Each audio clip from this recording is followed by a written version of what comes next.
जय भीम, जय ज्योति, जय सावित्री, जय फातिमा, उलगुलान गुलजोहार, जय संविधान और सबरंगी सलाम। आप सबको पता है कि 3 जनवरी सावित्रीबाई फुले जयंती के दिन से हमने एक डिजिटल महोत्सव शुरू किया है। बहुजन संगठक की ओर से राहुल खंडेकर जी और बहुजन स्त्री कथी और सर्वहारा विमेंस कलेक्टिव की तरफ से आप सबको सावित्रीबाई जयंती डिजिटल उत्सव की सदिच्छाएं देती हूँ। कल पत्रकार दिन था। बाल शास्त्री जांभेकर जी ने जो पहला दर्पण नाम का साप्ताहिक निकाला, उसको लेकर कहा जाता है कि ये पत्रकारों का पहला दिन था या पहला वर्ष था, या पहले जो व्यक्ति थे नेटिव भारतीय जो व्यक्ति थे जर्नलिज्म में अपना वृत्तपत्र निकालने में, वो दर्पण नाम का वृत्तपत्र बाल शास्त्री जांभेकर जी ने निकाला। अब धीरे धीरे काफी सारा इतिहास सामने आ रहा है, उसमें बहुत सी बातें सामने आ रही है। उसमें एक बहुत महत्वपूर्ण बात है कि 19वीं सदी में ही नहीं, तो मैंने अभी जो पढ़ना शुरू किया तो मुझे लगा कि 19वीं सदी की महिला को लेकर, यानी अगर हम देखा जाए तो 19वीं सदी में जो वर्तमान पत्र निकले, जो साप्ताहिक निकले, जो नियतकालिक निकले, तो मैंने करीबन 1984 में मैंने ये पढ़ाई शुरू की थी। 19वीं सेंचुरी में जो स्त्री पत्रकार और जो नियतकालिक निकले थे, उसमें कितनी महिलाओं का योगदान था। तब हमें दिखाई देता है कि 1902 से लेकर कुछ महिलाओं का योगदान शुरू हुआ था। लेकिन अगर पहली पत्रकार हम देखते हैं तो पहली पत्रकार है महात्मा ज्योतिबा फुले और सावित्रीबाई फुले के सार्वजनिक सत्य धर्म को मानने वाले सत्यशोधक समाज से निकलने वाले दीनबंधु की पहली पत्रकार, महिला पत्रकार, पूरे भारत की पहली महिला पत्रकार बनती है। यानी बहुजन समाज का इतिहास केवल बहुजन समाज का इतिहास नहीं है, वो भारत का इतिहास है। और इस भारत के इतिहास में 1908 में तानुबाई बिरजे ये पहली पत्रकार बनी, और तानुबाई बिरजे के पिताजी ठोसर जो थे वो सत्यशोधक समाज के कार्यकर्ता थे, वो फुले के साथ काम करते थे। उनकी ये तीसरी बेटी थी जिनका विवाह वासुदेव बिरजे के साथ हुआ था। फिर वो बड़ौदा में सयाजीराव गायकवाड़ के यहाँ संस्थान में काम करने गए। फिर वहां से वो जब मुंबई लौटे तब नारायण मेघाजी लोखंडे दीनबंधु का काम संभाल रहे थे और पत्रिका संभालना बहुत मुश्किल हो रहा था। ऐसे समय पे दीनबंधु कुछ दिन के लिए बंद हुआ, लेकिन वासुदेव बिरजे ने वो जिम्मेवारी ली और उसके बाद वासुदेव बिरजे के साथ खुद तानुबाई बिरजे काम करती थी। वासुदेव बिरजे जी का जो निधन हुआ 1905 यानी उसी 1905 में, उसके बाद तानुबाई ने ये जिम्मेवारी लेने का तय किया और 1908 से लेकर लगातार 1912 तक उनका सारा जिक्र मिलता है, उनके लिखे हुए लेख मिलते हैं। और उनका एक बहुत महत्वपूर्ण लेख है, जो लेख उन्होंने लिखा है कि लेजिस्लेटिव काउंसिल और बहुजन समाज। और देखिए आज हम बात कर रहे हैं बहुजन समाज की जो 2 महिला पत्रकार है, आशु सक्सेना और संध्या रादुरकर, इनके साथ मैं बात करने वाली हूँ। तो देखिए ये बात बहुत महत्वपूर्ण है कि उस समय पत्रकारों में पहली पत्रकार वो भी ऊंची जाति से या तथाकथित उच्च वर्णीय समूह से नहीं आई थी, वो सत्यशोधक समाज से पढ़ लिख कर आगे आकर जिसने इसके सारे सूत्र संभाले थे, वो थी तानुबाई बिरजे। आज के दिन उनका स्मरण करते हैं। सत्यशोधक समाज की इस ऐसे बहुत ही पढ़ी लिखी, जिन्होंने सत्यशोधक रीति रिवाज से ही उनकी शादी हुई थी, और उस समय जबकि 10 साल की उम्र होनी चाहिए, बाल विवाह की क्या उम्र होनी चाहिए, ऐसे समय पर उनकी शादी के समय उम्र 15 से 17 साल के दरमियान होगी, ऐसा एक अंदाज है। और फिर उनके पति जो थे वो 22 साल के थे। तो ऐसे यानी जिन्होंने बाल विवाह को भी नकार दिया ऐसा और सत्यशोधक विवाह परंपरा जारी रखी, वो तानुबाई बिरजे इस देश की पहली महिला पत्रकार है। और इस देश की नहीं, जब मैं खोज रही थी कि ब्रिटेन में कब हुआ, न्यूयॉर्क में कब हुआ, तब मुझे दिखता है कि 1888 या 1889 इस तरीके के सालों में महिलाएं आई है। लेकिन यानी उनका और तानुबाई का बराबरी से आना हुआ है पत्रकारिता के क्षेत्र में। तो ये सत्यशोधक समाज की देन है। आज हमारे साथ जो जुड़ी हुई है, एक है आशु सक्सेना, जो अपना पथ, आशु जी आपको जय भीम, जय ज्योति, जय सत्यशोधक। जय सावित्री। तो आशु सक्सेना जो है वो अपना पद नाम से एक डिजिटल मीडिया भी चलाती है। वो फोटोग्राफर है। जब मैं नागपुर में थी तब नागपुर से मैं निकलकर 1983 में मैं मुंबई रहने आई। मेरा ससुराल मुंबई में था इसलिए, लेकिन मेरा नागपुर में लगातार काम था, संघर्ष वाहिनी का काम था और सारे छात्रों और युवाओं के आंदोलन के साथ साथ स्त्री आंदोलन में लगातार मैं कार्यरत थी, एक फुल टाइमर के हैसियत से कार्यरत थी। ऐसे समय पे मैं जब बाहर निकली तब आशु और संध्या का आना हुआ और 1983-84 के बाद जब मैं नागपुर जाने लगी तब मुझे ये दोनों मिलती रही और आशु को मैंने देखा है। आशु तब से कैमरा लेकर घूमती थी और हम लोग हमारे नागपुर की पहली फोटोग्राफर महिला के नाम से यानी आशु सक्सेना को जानने लगे थे, जो कि वामपंथी गुटों से भी जुड़ी थी, सीपीएम में काम भी कर रही थी, महिला संगठनों में काम करती थी, जहां जहां कुछ भी घटना हो जाए वहां वहां वो पहुंच जाती थी। तो आपको शायद याद होगा कि हमारे देश की पहली फोटोग्राफर महिला रही है होमी वारियावा। तो होमी वारियावा का एक पूरा वारिसदार, जिसको विरासत हम कहेंगे, उस विरासत को आशु संभाल रही है और ऐसे आशु का मैं यहाँ स्वागत करती हूँ। और अभी भी वो काफी स्त्री संगठनों से भी जुड़ी है, कार्यकर्ता भी है और पत्रकार है, फ्रीलांस भी करती है और अपना पथ भी चलाती है। संध्या राजूरकर जी जो हमारे साथ जुड़ी है। संध्या, जय भीम, जय ज्योति, जय सत्यशोधन, जय सावित्री। जय भीम, जय भीम, जय भीम। तो संध्या राजूरकर का नाम तो आजकल बहुत सारे लोगों को पता है, क्योंकि करीबन उनका बहुजन सौरभ ये 1 लाख से ऊपर लोगों के पास पहुंचता है। वो डिजिटल भी निकलता है और इसलिए ऑनलाइन भी बहुजन सौरभ बहुत सारे लोगों के पास पहुंचता है। बहुजन सौरभ की मैं नियमित लेखिकाओं में भी हूँ और संध्या के साथ का एक अलग का रिश्ता है जो आशु के साथ भी है, वो है ओबीसी और बहुजन महिलाओं के साहित्य और उनके साहित्य को बहुत नजदीक से देखकर उसको प्रकाशित करना, संपादित करना। तो संध्या एक संपादक भी है और पत्रकार भी है और लेखिका भी है। अभी अभी उनका एक बहुत अच्छा गौरव भी हुआ है। तो संध्या का भी हम स्वागत करते हैं स्टूडियो में और आज हम बातचीत करेंगे इन दोनों से, एक पत्रकार होने के नाते और फुले अम्बेडकरवादी, मार्क्सवादी या फिर इस तरीके से एक प्रगतिशील विचारधारा रखने वाले पत्रकार, और वो भी स्त्री पत्रकार होने के नाते उनको किस तरीके के अनुभव आए। पहले हम जाते हैं आशु जी के पास और फिर आते हैं संध्या जी के पास और ऐसे हमारी एक पूरी चर्चा शुरू रहेगी। तो आशु जी, कब से आप जुड़ी और ये आपका सफर कैसे शुरू हुआ, ये पहले बताइए। मैं पहले से ही नागपुर में थी, नागपुर में ही पूरी तरह से स्कूली शिक्षा हुई है, कॉलेज की शिक्षा भी मेरी नागपुर से ही हुई है। मेरे धनवट नेशनल कॉलेज से मेरा बीकॉम हुआ और उसके बाद में मैंने क्या करना चाहिए ये मेरे सामने सवाल था, क्योंकि ग्रेजुएशन करते समय मैं स्टूडेंट ऑर्गेनाइजेशन से भी जुड़ी थी, student federation of India SFI से। तो बीकॉम करने के बाद में धनवट नेशनल कॉलेज से बीकॉम की डिग्री लेने के बाद में फिर मैंने पत्रकारिता में जाने का मेरा निर्णय हुआ। तो लेकिन उसके लिए फिर मैंने पत्रकारिता की डिग्री भी ली और नागपुर यूनिवर्सिटी से मैंने बैचलर ऑफ मास कम्युनिकेशन की डिग्री ली। और उसके पहले ही मैं जब बीकॉम कर रही थी तो 1986 में ही मैंने फोटोग्राफी भी मैंने सीख ली थी। 1986 में फोटोग्राफी मैंने सीख ली थी।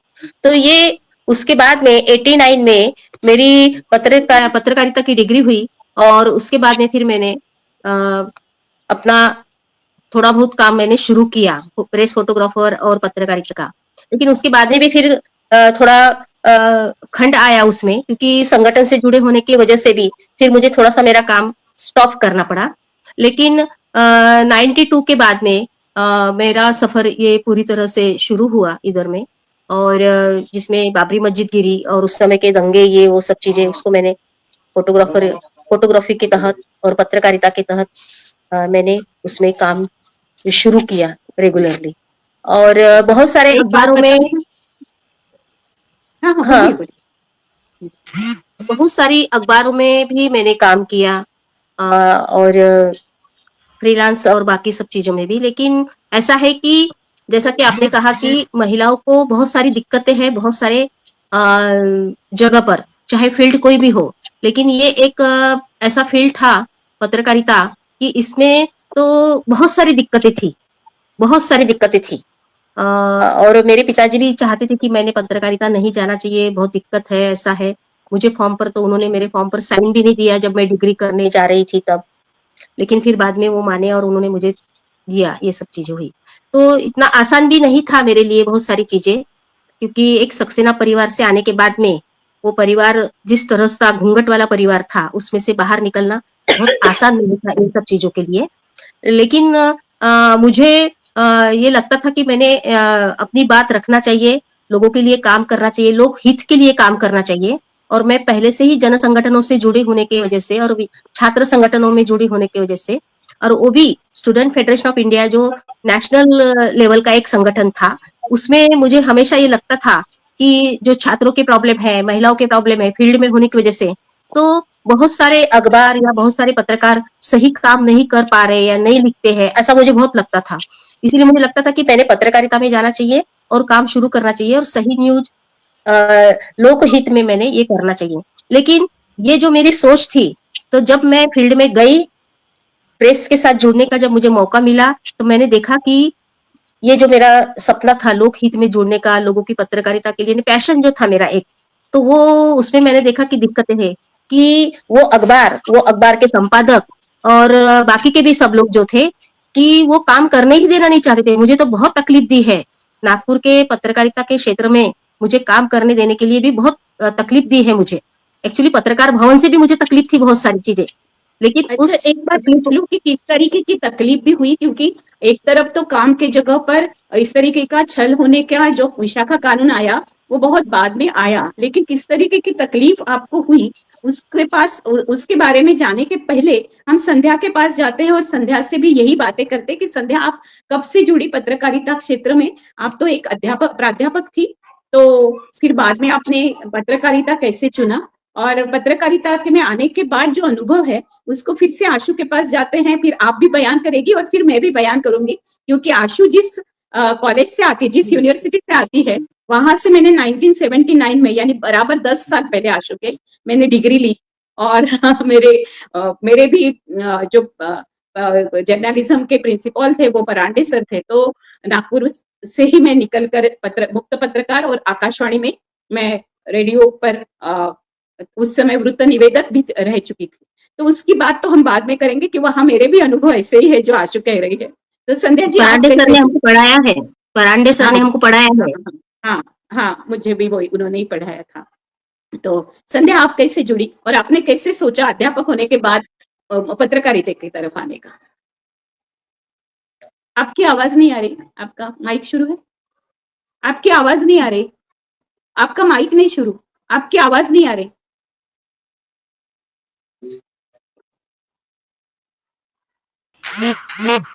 हाँ, अभी आ रही। आवाज येतो? आता आ रही है मेरी आवाज आ रही? मराठीत बोललात हाँ, तरी अभी आ रही चालेल, है। आपण हिंदी मराठी दोन्हीमध्ये करतोय. Okay okay okay. हाँ हाँ सबसे पहले तो मेरे जो सभी दर्शक हैं उनको मैत्रीपूर्ण जय भीम।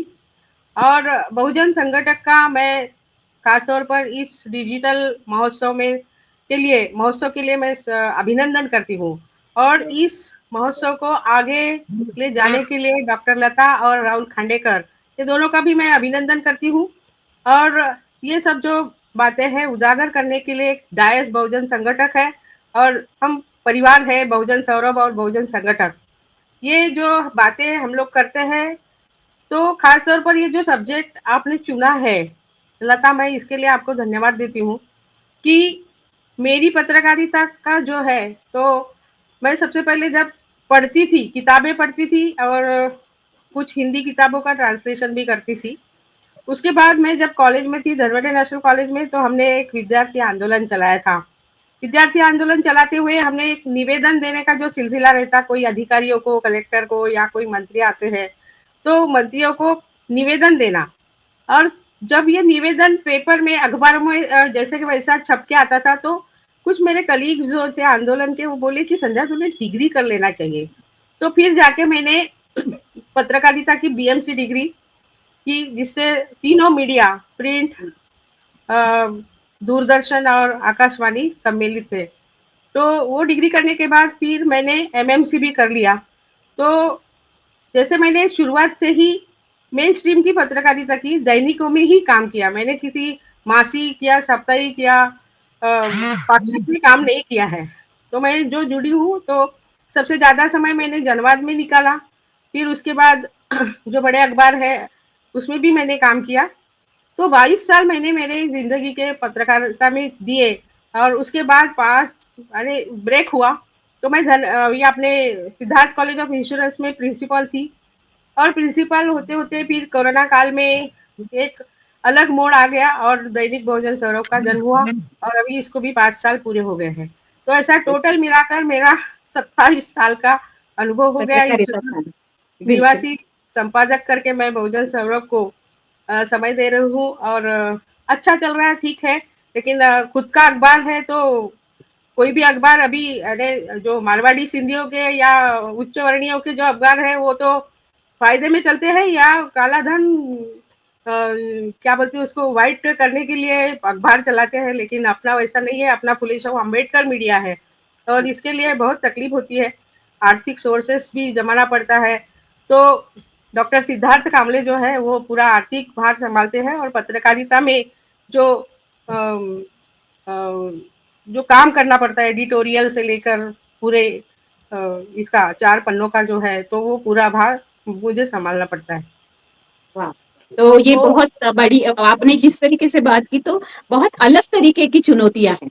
लेकिन हम हाँ, तीनों का एक अनुभव हमारा एक जैसा है कि हम सब तीनों भी छात्रों के आंदोलन में थे। तीनों ने भी इसी तरीके से डिग्री ली और फिर आंदोलन का भी काम किया, पत्रकारिता भी की और पत्रकारिता के साथ-साथ लिखना जारी रखा। मैंने भी पहले कुछ दिन एकदम मुख्य मीडिया में पत्रकारिता की आकाशवाणी में भी मैंने वृत्त निवेदन किया, वैसे आशु का भी रहा।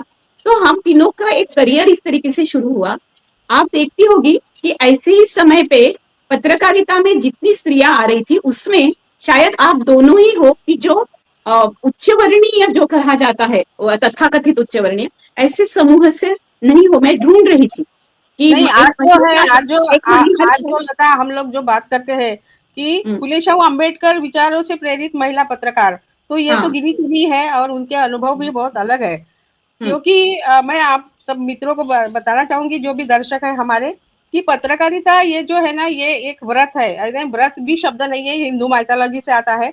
लेकिन पत्रकारिता केवल सूचना देने का माध्यम नहीं है, ये सत्य, न्याय और लोकतंत्र की रक्षा का संकल्प है। और जब यही पत्रकारिता फुले शाहू अम्बेडकर के समता, सामाजिक न्याय और मानव गरिमा के विचारों से जुड़ जाती है, तो वह और अधिक संघर्षशील, साहसी और जनपक्षीय बन जाती है। ये मैं कहना चाहती हूँ। बहुत सुंदर। आशु, आपको क्या कहना है? आपने अभी बोला ही है कि आपको भी चुनौतियां आई, तो आप किस तरीके से देखती हो पत्रकारिता और महिलाओं के योगदान और खासतौर पे फुले शाहू अम्बेडकरवादी महिलाओं का योगदान? नहीं, पत्रकारिता में महिलाओं के लिए बहुत पहले से ही बहुत सारी चुनौतियां थी, जैसा कि आपने बताया। और अभी जिस वक्त मैंने 1989 से डिग्री लेने के बाद में जो पत्रकारिता या प्रेस फोटोग्राफर करके मैंने काम अपना शुरू किया, तो मेरे सामने तो बहुत सारी चुनौतियां थी, क्योंकि नागपुर उस वक्त बहुत छोटा सा शहर था, बहुत बड़ा भी शहर नहीं था और अखबार भी बहुत कम थे और मेरा हिंदी में सब कुछ था। तो हिंदी का अखबार तो उस वक्त मैंने जब 1989 में देखा तो एक ही अखबार था, एक या दो अखबार थे। धर्म था एक और एक नवभारत था। उसके बाद में लोकमत समाचार आया, तो अखबारों की संख्या भी बहुत सारी कम थी और महिला पत्रकार तो नहीं के बराबर थी। मतलब मैंने तो देखा ही नहीं कोई महिला पत्रकार भवन में आती है करके। और प्रेस फोटोग्राफर तो मैं अकेली थी और एक मेरी एक फ्रेंड भी है, वो भी उसमें फिर आई प्रेस फोटोग्राफर में। तो नागपुर में तो हम दो ही लोग थे वैसे भी प्रेस फोटोग्राफर करके फील्ड में। तो जो चुनौतियां थी तो वो तो चुनौतियां थी, लेकिन साथ ही में क्योंकि मैं एक लेफ्ट संगठन से आई हुई थी, इसीलिए जो प्रस्थापित पत्रकारिता के लोग थे, संपादक बोलो या मानक बोलो या जो भी लोग थे या मेरे से वरिष्ठ जो पत्रकार थे, उनको ये मालूम था कि ये लेफ्ट संगठन से आई है, तो मुझे काम करने ही नहीं दिया इन लोगों ने। मुझे बहुत तकलीफ दी। इवन मुझे काम करते समय मुझे तो कोई मेंबरशिप भी नहीं दी। हमने इसके लिए भी बहुत ट्राई किया था कि अलग से मतलब हमने तैयार भी किया था कि एक महिला पत्रकार मंच बनाया जाए या महिला, और उनके लिए भी हमने ये पत्रकार भवन से मेंबरशिप लिया जाए करके वगैरह वगैरह करके, लेकिन वो सक्सेसफुल नहीं हो सका। तो महिलाओं के लिए तो चुनौतियां हरदम रही है, चाहे वो कोई भी महिला हो। और जो महिलाएं बोलती है कि हम पत्रकार है, तो कहाँ पत्रकार है, आप फील्ड में कितना काम कर रही है, तो वही पत्रकारिता है अभी भी। कि मेरे समय में कि अंदर में जो पत्रकार थे तो वो तो ऐसा ही था कि आपको नौकरी करना है, आपका पत्रकार पैशन नहीं था, आपको पत्रकारिता नहीं करनी थी लोकहित में, आपको नौकरी करनी थी। तो आप साइड बैक में अनुवादक है, या उस समय बहुत सारा पोस्ट होता था अंदर में, तो उस पर महिलाएं बैठी रहती थी, लेकिन वो किसी के ना किसी के इसमें से, तो उनको सिर्फ नौकरी करना चाहिए था। लेकिन मुझे नौकरी नहीं करना था, मुझे पत्रकारिता ही करना था। इसीलिए मैंने बहुत सारे प्रिंट मीडिया में पत्रकारिता करते समय, मेरी पत्रकारिता तो 2-3-4 महीने से ज्यादा टिकी नहीं, 6 महीने से ज्यादा, क्योंकि मुझे इतनी तकलीफ वो लोग देते थे कि वो आपको निकालना नहीं चाहते थे, लेकिन तकलीफ इतनी देते थे कि आप खुद छोड़ के चले जाए।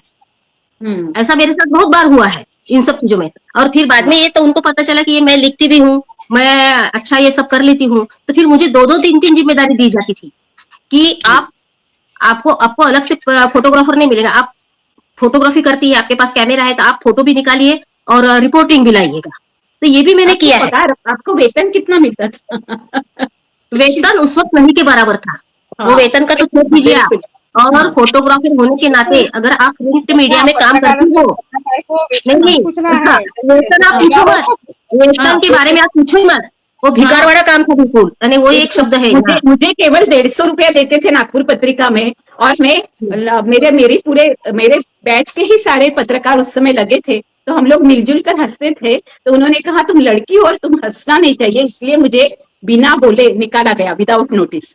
और ये मैं जाहिर बोल रही हूँ, ये उस समय हुआ था, तो सोचिए 1980 में हुआ है ये। और फिर उसके बाद मेरे ही पड़ोस में नागपुर टाइम्स का ये था ऑफिस, और नागपुर टाइम्स में कामिनी मुदलियार, सत्या सरन, वो लोग सब हंसी खुशी से काम करते थे, और उनका हंसना भी मुझे सुनाई देता था, लेकिन उनको किसी ने नहीं बोला। हंसने में भी विभाजन था कि कौन सी लड़कियां हंसनी चाहिए और कौन सी लड़कियां नहीं हंसनी चाहिए। पत्रकारों ने तो बिल्कुल, महिला पत्रकारों ने तो हंसना ही नहीं चाहिए, और रिपोर्टर होने के नाते आप अच्छी स्टोरी नहीं लानी चाहिए। तो आपके भी ऐसे अनुभव होंगे, तो जरा हम लोग पहले अभी वो शेयर करते हैं, फिर बाद में और आते हैं। वो ये तो है ही, जैसे महिला पत्रकारों को ये भी, जैसे एक अखबार में मैं काम करती थी, तो मुझे पता ही नहीं था कि कल शाम को क्या होने वाला है, या आज तो मैं जा रही हूँ लेकिन शाम को मेरे साथ क्या होगा। लेकिन जब मैं आज दिन भर काम किया और शाम को जब वो संपादक ने मुझे बुलाया कैबिन में और बोला कि your seat is not required here, तो मुझे बहुत जोर से हंसी आई, और मेरे तरफ देखते हुए बोले तेरे को शर्म नहीं आती क्या, हंस रही तू, मैं बोल रहा हूँ your seat is not required here और तू हंस रही। मैंने बोली ये बात तो मुझे मालूम है। जब मैं घर से निकलती हूँ और अखबार में ऑफिस में आती हूँ, तो मुझे पता रहता है कि मेरे साथ क्या होने वाला है, और यही हौसला बरकरार रखते हुए मैंने अपने जीवन के 22 साल मेन स्ट्रीम में निकाले हैं। तो मुझे इसका कोई डर नहीं और गम भी नहीं है, ये सीखने की बात है मेरे लिए। बिल्कुल। लेकिन उस वक्त भी जो पत्रकारिता जो चल रही थी, वो सीधी मैं उसको, उस पत्रकारिता को जो नाम है कि क्लरिकल पत्रकारिता चल रही थी, उसमें क्लरिकल पत्रकारिता चल रही थी। आप पत्रकारिता उसको बोल नहीं सकते हैं, क्योंकि संपादक जो है, क्योंकि मेरे पास में, मैं एक बड़े अखबार में जब काम कर रही थी, आज अच्छा नाम है, मैं उसका नाम भी नहीं लूंगी, मैं लेना भी नहीं चाहती, क्योंकि ऐसे लोगों को मुझे कोई बड़ा भी नहीं करना है, पहली बात नाम लेके, क्योंकि और उनका कोई मुझे जाहिरात भी नहीं करनी है, मुझे विज्ञापन नहीं करना है उनका नाम लेके। तो ऐसे बड़े अखबार के लिए मैंने जब काम किया, तो मुझे यूनिवर्सिटी का फील्ड दिया गया था, क्योंकि मैं छात्र संगठन से आई हुई थी करके, इसीलिए। तो मैंने जो स्टोरी बनाई, स्टोरी बना के देने के बाद में जब मैं वहां से निकल गई यूनिवर्सिटी के खिलाफ में, तो पता चला वो स्टोरी फ्रंट पेज पर नीचे में छपी, लेकिन उसमें इतना तोड़ मरोड़ करके छापा गया था मेरे जाने के बाद में कि क्या लिखा है और क्या नहीं लिखा, उस बात पर भी मेरा बहुत झगड़ा और तू मैं हो गई थी। और बाद में साला मैंने छोड़ दिया उसको। फिर बाद में मैं बोला हट, इतनी मेहनत करने के बाद में अगर इस तरह का, मेरे जाने के बाद में, मेरे रहते समय तुमने अगर ये किया रहता तो ये था। बाद में मेरे को पैसे मांगने के लिए भी, मैंने जो 6-7 महीने काम किया था, वो उसका पेमेंट मांगने के लिए भी मुझे इतने कागज लिखना पड़े, इसके पास जाना पड़ा, उसके पास जाना पड़ा।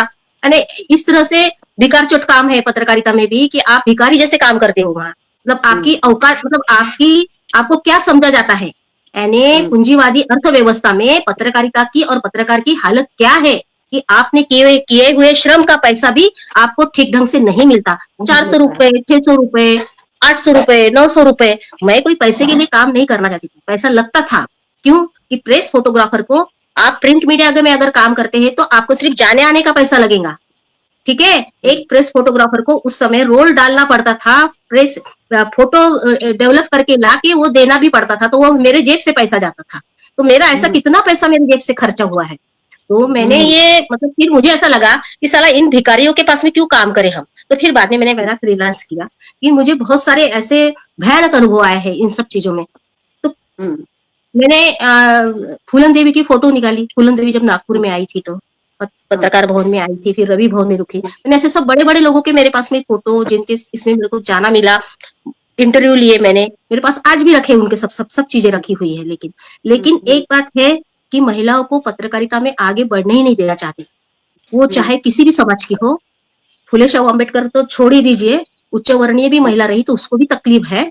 लेकिन अगर आप चापलूसी करते हैं, आप उनकी हाँ में हाँ मिलाते हैं, तो आप टिकी रह सकती है। लेकिन आप जब सवाल और जवाब करेंगे किसी को, संपादक को या बाकी के लोगों को, और आप अपना बात मनवाना चाहेंगी, तो आपको रास्ता बाहर का दिखाया जाता है बिन बोले। या फिर आपको डायरेक्ट बोलने की, अगर मेरे को तो किसी की बोलने की हिम्मत नहीं थी कि भाई, और किसी को ये बोला कि तुम कल से काम पर मत आओ, ये बोलने की हिम्मत नहीं थी, तो वो मुझे इतनी तकलीफ देते थे कि मैं छोड़ के चली जाऊं करके। ये मेरे साथ बहुत बार हुआ है नागपुर में। मैं बहुत संध्या बार के हुआ पास है। जाती हूँ। संध्या, आपका क्या अनुभव रहा है? मैंने तो अपना सिद्ध किया खुद को, और इसलिए मैं जब जब भी काम करती थी तो मेरे जो पुरुष सहकारी थे वो बोलते थे ये इतने देर रात तक रुकती है, इसकी वजह से हमको रुकना पड़ता है, इसकी वजह से हमको ये काम करना पड़ता है, ये गली गली चौराहे चौराहे पे जाके रिपोर्टिंग करती है, ये इधर जाती उधर जाती, हर एक चीज इस पे। तो उनको जैसा लगता था कि ये एक ही थी मैं मेरे ऑफिस में, तो पुरुष पत्रकारों को जरा ये लगता था कि ये क्यों रुकती है। जैसे अभी इलेक्शन का माहौल चल रहा है, तो हमारे संपादक मुझे एक अच्छा काम देते थे कि मेरे पूरे टेबल पे एक चार्ट बना के मुझे दे देते थे, और उसमें जैसे अभी मोबाइल है वैसा मोबाइल नहीं था, तो फोन की घंटी बजती थी, फिर वो उठाना, फिर उससे आंकड़े लिखना, ये बहुत कठिनाई भरा काम था जो रात को 2-2 ढाई बजे तक इलेक्शन के समय करना पड़ता था, और वो जिम्मेदारी मेरे ऊपर सौंपी गई थी। लेकिन मैं ये बताना चाहती हूँ कि फुले शाहू अम्बेडकर जो विचारधारा की पत्रकारिता है, महिला पत्रकार है, उनके सामने की चुनौतियां अलग है। ये जो है ना, ये मेन स्ट्रीम की जो है, जिसको आपण मराठी भाषेमध्ये पंढरपेशा लोकांची पत्रकारिता ही वेगळी आहे, ही आपण त्यांच्याशी तुलनाच करू शकत नाही। तर महात्मा ज्योतिराव फुलेनी स्त्री शिक्षा की जो नींव रखी, मैं जो सब्जेक्ट है अपना, वो सब्जेक्ट के ऊपर आना चाहती हूँ, क्योंकि मैं अपने बारे में, खुद के बारे में जितना पता उतना कम है। लोग जानते हैं, हमेशा इसके पहले भी इस विषय पे चर्चा हो चुकी है। तो फुले शाहू अम्बेडकर विचारधारा की जो पत्रकारिता है वो अलग है, जो अभी जो मेन स्ट्रीम की जो पांढर पेशे वर्ग की जो पत्रकारिता है वो अलग है। तो ये पत्रकारिता में काम करते समय हमको महात्मा ज्योतिराव फुले ने जो महिला शिक्षा की नींव रखी और उनको साथ दिया, उसकी जो नींव आगे बढ़ाने का काम राजश्री शाहू महाराज ने सामाजिक न्याय को यानी शासन का आधार दिया, राजश्री शाहू महाराज ने। और फिर डॉक्टर बाबा साहेब आम्बेडकर ने संविधान के माध्यम से महिलाओं को समान अधिकार, स्वतंत्रता और सम्मान दिया। और इन्हीं विचारों को अगर लेकर आप चलती है, आत्मसात करती है, तो आज की जो विचारधारा की महिला पत्रकार है, जो दलित, वंचित, आदिवासी, अल्पसंख्यक, किसान, मजदूर और पीड़ित महिलाओं की आवाज बन रही है, ये आशादायी चित्र है, ये मैं कहना चाहती हूँ। हाँ, ये मैं ये पूछना चाहती हूँ कि ये बात तो सच है दोनों तरफ से, कि एक तरफ ये है कि मेन स्ट्रीम की कोई भी महिला पत्रकार हो, उनके साथ भी इस तरीके का रवैया होता है।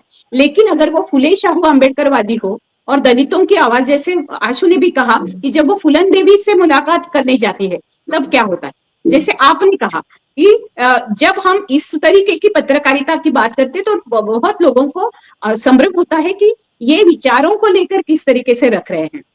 मेरा एक और भी सवाल है कि आप तो नागपुर की हैं, मैं नागपुर के पत्रकार भवन में हमेशा आई हूँ, वहां पत्रकार परिषदों को अटेंड किया है, मैंने मुंबई के प्रेस क्लब में भी देखा है, लेकिन वहां मुझे किसी भी महिला का फोटो नहीं दिखा, प्रेस क्लब में भी नहीं और आपके पत्रकार भवन में भी नहीं दिखा। दूसरी बात कि अभी अभी पहली बार भारत के प्रेस क्लब में महिला अध्यक्ष बनी, ऐसी न्यूज आई है। हाँ, आज तक अभी तक प्रेस क्लब की महिला अध्यक्ष भी नहीं बनी। ऐसे हालात पहली बार बनी है, तो उसको लेकर आप बात रखिए कि ऐसा इतना काम करने के बाद जो दिन रात आप काम कर रहे हो, कोई डेस्क पे कर रहे हो तो भी रात भर 2-2 बजे तक काम कर रहे हो, जो रिपोर्टर है वो तो दिन रात घूम रही है, फिर लाके रखती है, फोटोज भी देती है, न्यूज भी लिख के देती है, फिर भी उन महिलाओं के नाम पर उनका न्यूज नहीं जाता है और तोड़ मरोड़ के किसी संपादक का ही न्यूज चला जाता है, नाम चला जाता है, किसी दूसरे पत्रकार का ही नाम चला। ये जो सारी चीजें हैं उसको आपने कैसे हैंडल किया? पहले आशु के पास जाते फिर संध्या के पास आते। आशु। हाँ। ऐसा है कि अभी जैसा कि हमारा सब्जेक्ट है और व्यक्तिगत रूप से बहुत सारी प्रॉब्लम सभी महिलाओं को है, क्योंकि महिलाओं को घर के बाहर नहीं निकलने देने का या उनको शिक्षा से वंचित करने का जो पूरा षड्यंत्र रचा गया था, उसके तहत महिलाओं को अभी भी उसी षड्यंत्र की महिला आज भी शिकार है। तो खैर उसमें अगर हम जातीय भूमिका से अगर देखा जाए तो उसमें फुले अंबेडकर शाहू विचारधारा को मानने वाली जो महिलाएं हैं या उस तबके से आने वाली जो महिलाएं जिसको हम बोल सकते हैं, उनके साथ तो बहुत सारी चीजें हो रही है, लेकिन उच्च वर्णीय महिलाओं के साथ में भी है इतना ही कि वो बोल नहीं पाती या बोल नहीं सकती, जैसा कि पहले भी हुआ। पहले भी महात्मा ज्योतिराव फुले ने पहली स्कूल खोलने के पहले भी महिलाएं बोलना नहीं चाहती थी, आना नहीं चाहती थी, पढ़ना नहीं चाहती थी, ऐसा नहीं था उस वक्त भी। लेकिन आगे कौन आएगा? जब हमको अगर शिक्षा मिली है महिलाओं को, तो कब मिली, कैसे मिली, कितने साल हुए शिक्षा मिली? 200 साल हुए। और 200 साल के बाद में भी अगर हम देखेंगे राष्ट्रीय अंतर्राष्ट्रीय स्तर पर, तो महिलाओं की पत्रकारिता या महिलाओं को मेन स्ट्रीम में आने का जो अनुभव है, अगर हम देखेंगे कि 8 मार्च अंतर्राष्ट्रीय महिला दिवस का मैंने अभी एक रिपोर्टिंग किया था। मैंने बहुत सारे, अभी कितने साल हो गए, 115 साल हो गए अंतर्राष्ट्रीय दिवस मनाने के लिए। आज भी कामगार वर्ग की जो सब्जी बेचने वाली, मैंने जिनके इंटरव्यू लिए कॉटन मार्केट में, उन महिलाओं को ये मालूम ही नहीं कि आज 8 मार्च अंतर्राष्ट्रीय महिला दिवस है करके। बाद में मैंने अभी देखिए सावित्रीबाई फुले की 3 तारीख को जयंती हुई, वो कॉटन मार्केट में सावित्रीबाई फुले जी का कब से पुतला लगाया गया है। लेकिन मैं जब वो रेलवे स्टेशन की तरफ से अगर आप आगे जाएंगे, जब मैंने उनको बोला की आज 3 तारीख आहे, तुम्ही भाजीचं दुकान इकडे लावलं, तुम्ही सावित्रीबाई फुलेला हार तरी टाकला का? किती शिकली आहेस? तर ती बाई म्हणे मी 8वाच वर्ग शिकलेली आहे. मी म्हटलं अगं तुला शाळेत 8व्या वर्गात शिकायला कोणामुळे मिळालं? हे तुला माहित तरी आहे का? आज कोणाची जयंती आहे? तर सावित्रीबाई फुलेची जयंती आहे, तू का तिकडे हार टाकायला लागली? तिने सांगितलं की मला माहितच नाही आज सावित्रीबाई फुले की जयंती। मैंने अगर उसका इंटरव्यू लिया तो 8 मार्च के दिन भी ये बात महिलाओं को मालूम नहीं है कि आज संघर्ष का दिन है, 8 मार्च महिलाओं का दिन है। और हमारे लिए 200 साल पहले से न्यूयॉर्क से जो संघर्ष महिलाओं का शुरू हुआ था 1908 में जब ये परिषद हुई, और उसमें 2010 में, और उसमें ये क्लारा जेटकिन ने ये सब रखा डेनमार्क में, तो ये हमने देखना चाहिए आज कि 200 साल की संघर्ष गाथा जो न्यूयॉर्क में महिलाओं ने खुद संघर्ष किया, भारत में महिलाओं ने संघर्ष किया नहीं। महात्मा ज्योतिबा फुले की वजह से महिलाओं को स्कूल मिली, सावित्रीबाई फुले की वजह से स्कूल मिली, पढ़ाई लिखाई मिली। और क्योंकि उस संघर्ष का प्रभाव भी डॉक्टर बाबा साहब अम्बेडकर जी पर था, कि उनको भी लगता था कि हमारे देश की महिलाओं को बहुत सारे अधिकार मिलना चाहिए करके। हम देखते हैं कि संविधान में उन्होंने उस प्रभाव को उन्होंने बरोबर संविधान में डाला, और संविधान में डालने की वजह से आज महिलाओं को जो सब चीजें मिल रही है ना, हिंदू कोड बिल के माध्यम से डिलीवरी की छुट्टी, ये छुट्टी, वो छुट्टी, सारी दुनिया भर की जो सुविधाएं मिल रही है ना महिलाओं को, तो वो अंतरराष्ट्रीय स्तर की जो महिला संघर्ष का जो प्रभाव उस वक्त डॉक्टर बाबा साहब अम्बेडकर भी था, उसकी वजह से ही संविधान में वो सब चीजें आई और यहाँ की महिलाओं को मिला। तो महिलाओं ने बहुत संघर्ष नहीं किया है, लेकिन अभी भी संघर्ष जारी है। संघर्ष नहीं किया, लेकिन हमको सारी चीजें फ्री में मिल गई। अब जब कोई चीज फ्री में मिलती है ना, तो उसका हमें मोल नहीं होता है। ये मैंने भी देखा है, महिलाएं अब लड़ना नहीं चाहती। जो संघर्ष हमने अपने जीवन में किया, मैंने अपने जीवन में किया है, अभी मैं पत्रकारिता में देखती हूँ, कई लड़कियों से मेरी बातचीत हो रही है, नई लड़कियों से बातचीत हो रही है। अभी डिजिटल इसका जमाना है, हर कोई मोबाइल लेकर, कैमरा नहीं है बहुत सारे महिलाओं के पास में, मेरे पास आज भी कैमरा है, तो कैमरा लेकर नहीं है, मोबाइल पर जो डिजिटल अपना चला रहे हैं सब चीजें, तो उनके पास में भी वैचारिक नहीं है। आज वैचारिक पत्रकारिता बिल्कुल कहीं पर भी नहीं है। जो वैचारिक पत्रकारिता करेगा वो जेल में जाएगा। आज इस तरह का माहौल है। आपका आप बराबर कह रही है, इसलिए रवीश कुमार को भी निकलना पड़ा है, हमें पता है। ध्रुव राठी को भी दूसरे देश में से बात करनी पड़ रही है, हमें पता है बिल्कुल।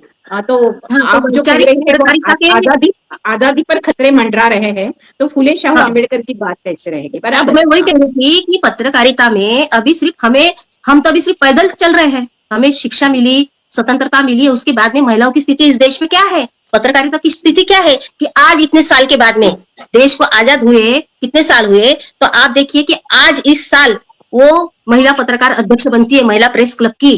कितने पत्रकार, क्या कब से पत्रकारिता शुरू हुई है, और महिलाओं को जब इस तरह का हाल है हमारा, तो वो कहाँ है? बंबई, दिल्ली जो बड़े शहर है, वहां महिलाओं की हालत क्या है, महिला पत्रकारों की? ये बिल्कुल, और ये आइए तो आपने अपना जो शहर है। सवाल पूछा है उसी को लेकर मैं संध्या के पास जाती हूँ कि महिला पत्रकार कहाँ है। जो जैसे हमने देखा नीरजा भानोत, गौरी लंकेश, हमने देखा कि मणिमाला, जिनके ऊपर हमले हुए और उन्होंने अपनी यानी नीरजा भानोत भी चली गई, फिर गौरी लंकेश के ऊपर हमला हुआ। गौरी लंकेश हमारे जैसे विचारों की थी, विवेकवादी थी, बुद्धिनिष्ठ थी। ऐसे हमलों के बाद गौरी लंकेश के ऊपर हमला होने के बाद काफी सारी महिला पत्रकारों को ये लगा भी होगा कि हम कैसे पत्रकारिता करेंगे। मणिमाला के ऊपर जब शिवसेना कार्यालय के खिलाफ शिवसेना के एक पूरे मुख्य कार्यालय और उनके जो सामना मुखपत्र के में जिस तरीके की बातें आ रही थी उसको लेकर महानगर ने एक बड़ा मोर्चा निकाला था। उस समय उनके ऊपर हमला हुआ, मिलिंद खांडेकर पर हमला हुआ। ये सारे हमले पत्रकारों पर हुए हैं और इसके बावजूद भी महिला पत्रकार डटकर खड़ी रही है। उनको ना पुरस्कार, इस तरीके के पुरस्कार नहीं मिले, ना प्रेस क्लब पर उनका ओहदा नहीं चढ़ा, ना उनको पदोन्नति हुई, ना ही उनके पगार बढ़े। ऐसे हालात में भी आप लोगों ने ये कैसे लगा कर रखा? संध्या जरा रोशनी डालिए। और जब विचार होते हैं, विचारों की पत्रकारिता होती है, तब हालांकि किस तरीके का माहौल होता है, किस तरीके की अड़ंगे आते हैं, किस तरीके की अड़चने आती है और दिक्कतें आती हैं। डॉक्टर लता, बहुत बहुत धन्यवाद। जो आपने मणिबाला का जिक्र किया और गौरी लंकेश का जिक्र किया है, तो वो जो महिलाएं हैं बहुत धाड़स करती थी और वो धाड़सी महिलाएं थी, इसीलिए उनके साथ इस प्रकार का क्या बोलते हैं उसको, ये जो भुगतना पड़ा उनको। अच्छा हुआ। लेकिन हाँ। विचारधारात्मक जो है विरोध और धमकियां सबको आती है, जैसे गौरी लंकेश को आई, मणिबाला को आई, इवन जो पुरुष पत्रकार है विचारधारा के साथ काम करने वाले, उनके साथ भी यही बात होती है। और फील्ड रिपोर्टिंग के दौरान तो महिला पत्रकारों के साथ असुरक्षितता की जो है, ज्यादा असुरक्षितता का सामना करना पड़ता है। और रही बात मानधन और अवसरों की, तो ये तो असमानता है ही। पुरुषों के साथ काम करना यानी बड़ी चुनौती रहती महिलाओं के लिए। और अवसर जो है, संधि की समानता महिलाओं को अभी भी नहीं मिली है। लेकिन मैं तो बहुजन सौरभ को धन्यवाद दूंगी कि मैं अकेली महिला हूँ और मुझे बहुत सारे अवसर मिलते हैं और मुझे अवसर प्रदान करते हैं, इसलिए कि मैं वो अवसरों की चुनौती ना मानते हुए मेरे काम का एक भाग मानती हूँ और काम करते रहती हूँ, इसलिए मुझे वो चुनौती नहीं लगती। तो लेकिन एक संपादक होने के नाते, आप सुबह से लेके, हाँ, तो हाँ, मुझे ये बात यानी संधि तो मिलती है जो बाबा साहब ने हमको दिया है। संधि की समानता का मैं पूरा उपभोग बहुजन सौरभ के माध्यम से लेती हूँ। बाकी मीडिया का मेरा बुरा अनुभव है, वो बातों पे मैं नहीं जाऊंगी। लेकिन जो सोशल मीडिया है, सोशल मीडिया में जो हमारे जैसी महिला पत्रकार है उसको किसी न किसी चीज से ट्रोलिंग किया जाता है, उनका चारित्र हनन किया जाता है। वो बात मेरे साथ भी हुई थी, लेकिन उसका मैं अभी यहाँ जिक्र नहीं करूंगी, क्योंकि जिन्होंने ट्रोल किया वो लोग नहीं है अभी। और सत्य लिखने वाले जो लोग हैं उन पर मुकदमे चलते ही है और दबाव भी आता है। जैसे मैंने जब जनवाद में काम किया तो एक ऐसी चीज लिख दी कि जो पेट्रोल पंप किंग थे उन्होंने अपनी दो भाई थे, दोनों ने अपने जो वसीयत है, मृत्यु पत्र है, उसमें लिखा था कि मैं मरा तो ये जिम्मेदार और वो मरा तो ये जिम्मेदार, यानी दोनों भाई एक दूसरे के मृत्यु को जिम्मेदार रहेंगे। तो ये बात जब छप के आई तो मुझे मुझे जो मेरे ऊपर जो दबाव आया वो बहुत ही भयानक था। और ऐसे बहुत सारे किस्से हैं। एक जेलर की माँ को उसने दबा के रखा था जेल के कोठरी में, सुरक्षा गार्ड के रूम में। तो तब मैंने वो जब न्यूज छपाई तब वो मुझे पूछता, पहला एपिसोड आया, दूसरा आया, बोले तुम कौन से रास्ते से जाती? मैंने बोला तू बता मेरे को वो कौन से रास्ते से जाना है, वो रास्ते से मैं जाऊंगी। तो ये चीज को भी मैंने झेला। तो ये तो चुनौतियां आती है। अगर जिंदगी में चुनौती नहीं है तो जिंदगी में जीने का कोई मकसद ही नहीं रहता। जिंदगी में चुनौतियां चाहिए, चुनौती नहीं है तो नीरस है जिंदगी, ऐसा मुझे लगता है। तो जो है लोकतंत्र का जो काम है, जो खतरे से खेलते हैं वो लोकतंत्र के लिए खतरे की घंटी बनती है, वो तो होना ही है और सभी के साथ होता है जो विचारधारा के साथ काम करते हैं। तो महिलाएं क्या सिर्फ एक कोई इस पे नहीं लिखती, खबर नहीं लिखती सिर्फ, तो खबर के पीछे वो समाज से सवाल पूछती है। कोई भी महिला है तो वो सिर्फ खबर लिखने का काम नहीं करती। जैसे मैंने परसों एक लेख लिख दिया कि रमाई और सावित्रीच्या लेकीचं कर्तव्य काय आहे, तो उसके लिए मुझे बहुत सारे फोन भी आए सुबह से शाम तक।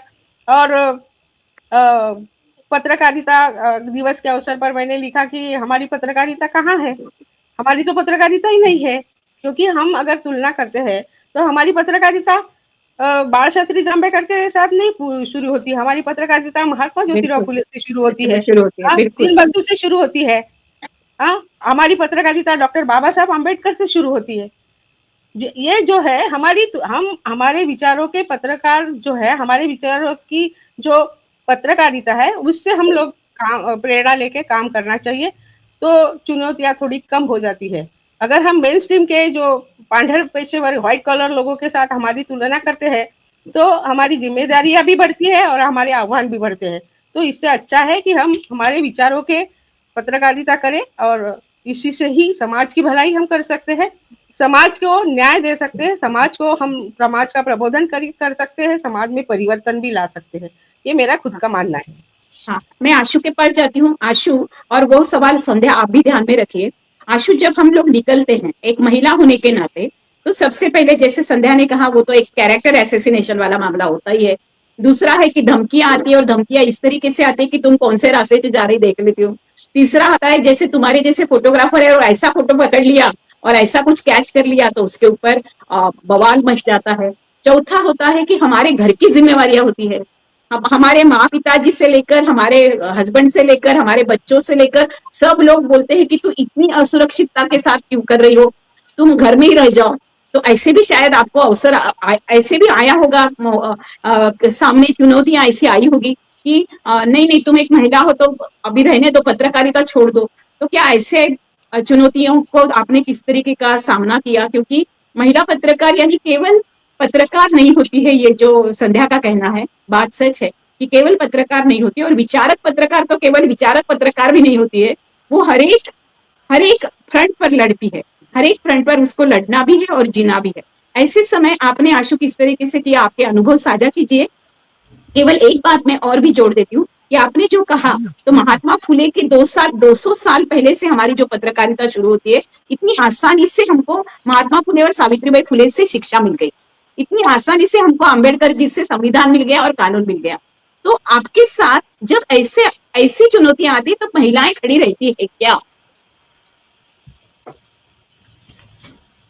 देखिए, महिला संगठन खड़े रहते हैं क्या? महिला संगठन भी खड़े रहते हैं क्या? अभी जब से मैंने पत्रकारिता जब शुरू की थी तो उस वक्त की चुनौतियां भी थी और अभी भी अलग तरह की चुनौतियां हैं, क्योंकि जिस तरह का मीडिया अभी हो गया, क्योंकि अभी तो मोबाइल फोन आ गए हैं, इंटरनेट आ गया। पहले मेरे समय में नहीं था ये सब चीजें जब हमने शुरू किया था।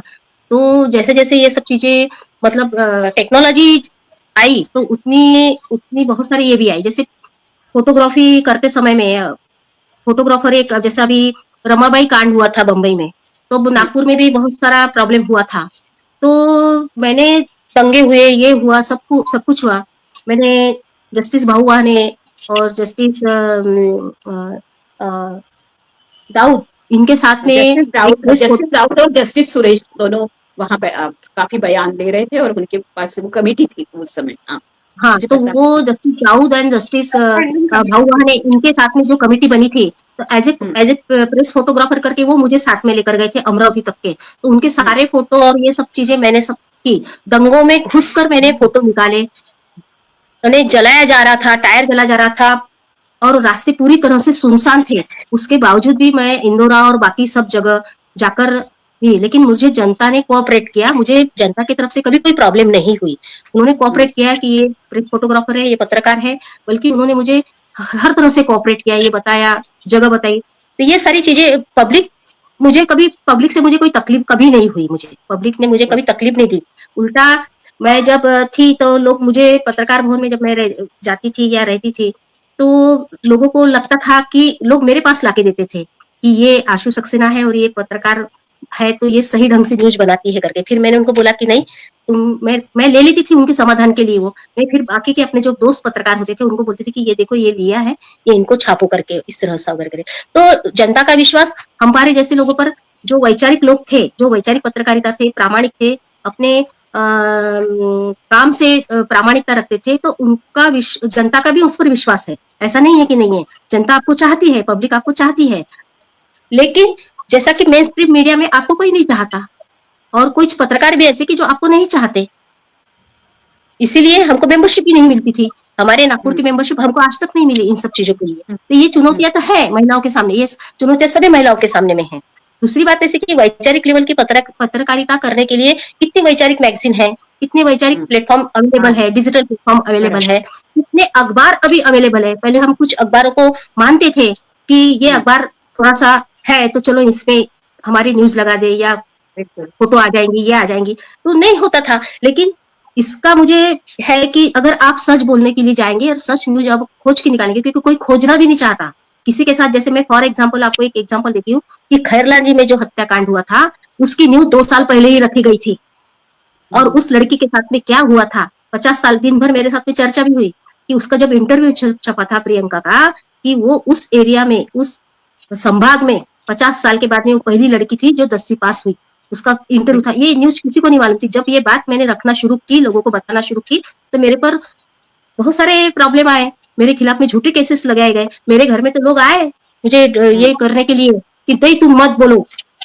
मेरे उसमें दोस्त भी थे, मत बोलो, तुम कुछ मत बोलो, चुपचाप रहो, खैरलाल जी के बारे में तुमको जो कुछ भी मालूम होगा उसमें चुपचाप रहो। मैंने बोला मैं तो बोलूंगी, तुम मेरे साथ जो करना चाहते हो करो। तो जो होना था तो वही हुआ कि मेरे को जेल जाना पड़ा उसके लिए। सच बोलने की सजा मुझे जेल मिली, और जेल भी ऐसी मिल रही थी मुझे अरेस्टिंग भी इस तरह से किया जा रहा था कि एक कोर्ट छोड़ रहा है, मैं कोर्ट के बाहर आती तो दूसरा पुलिस स्टेशन मुझे हाजिर था अरेस्ट करने के लिए। तो मुझे कहीं पुलिस स्टेशन ने अरेस्ट किया और जज मुझे छोड़ते जा रहा था। तो ये चुनौतियां है। तो इसमें कौन है? इसमें हमारे भी अपने साथ के पत्रकार लोग भी है।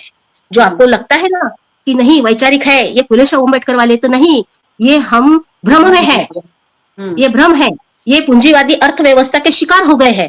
तो आप सही पत्रकारिता और सच्चे पत्रकारों को आप कहाँ खोज पाएंगे इस समय में? ये चुनौती हमारे सामने आज है। आज जो सच पत्रकारिता करना चाहते हैं, वैचारिक लेवल की पत्रकारिता करना चाहते हैं, ये चौथा स्तंभ बचाना चाहते हैं, पत्रकारिता लोकतंत्र को बचाना चाहते हैं, महिलाओं की स्वतंत्रता को बचाना चाहते हैं, तो उनके सामने ये बहुत बड़ी चुनौतियां है कि कौन आपके साथ आज है और कौन आपके साथ आज नहीं है। दूसरी बात मेरे साथ में एक और है कि अक्कू यादव, आपको मालूम है ये इंटरनेशनल केस बनी थी कि नागपुर में एक अक्कू यादव का मर्डर किया गया था। उसको हमने ये लिया, उस वक्त भी हमारे साथ में भाऊ आने थे, हमने कमेटी बनाई, हम वहां पर गए, उसकी एक मैगजीन भी हमने निकाली, महिलाओं का इंटरव्यू मेरे पास में है, महिलाओं का इंटरव्यू मैंने लिया। और तो उसके बाद में क्या हुआ, उस समय भी मुझे कि झूठे केस में फंसाया गया था। जो सदर की एक झोपड़पट्टी उसमें उसके 6 महीने बाद गिराई गई थी, तो उसमें मुझे फंसाकर फिर ये किया गया। क्योंकि आप सच अगर बोलने जाओगे, सच की पत्रकारिता करोगे, तो आपको कहीं ना कहीं किसी भी तरह से जो लोग नहीं चाहते आपकी सच पत्रकारिता, तो आपको कहीं ना कहीं इस तरह से ये किया जाता है, आपको चुप किया जाता है, आपको लटकाया जाता है हर जगह। तो ये सारी बहुत सारी चुनौतियां है इसमें।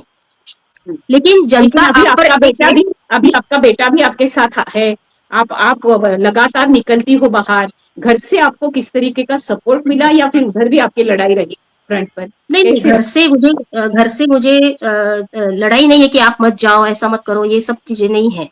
मतलब यहाँ कोई रिस्ट्रिक्शंस नहीं है, ये रिस्ट्रिक्शन नहीं है। लेकिन अभी जो फील्ड वर्क है तो उसमें रिस्ट्रिक्शंस है, आप कितना कर सकते हैं, कितना नहीं कर सकते हैं, ये बहुत सारी चीजें इसमें है। अक्कू यादव के समय भी ऐसा ही मेरे साथ में हुआ, वो तो कर लिया हम लोगों ने, सबके इंटरव्यू ले लिए, वो छाप भी दिया, लेकिन उसकी सजा बाद में मुझे मिली।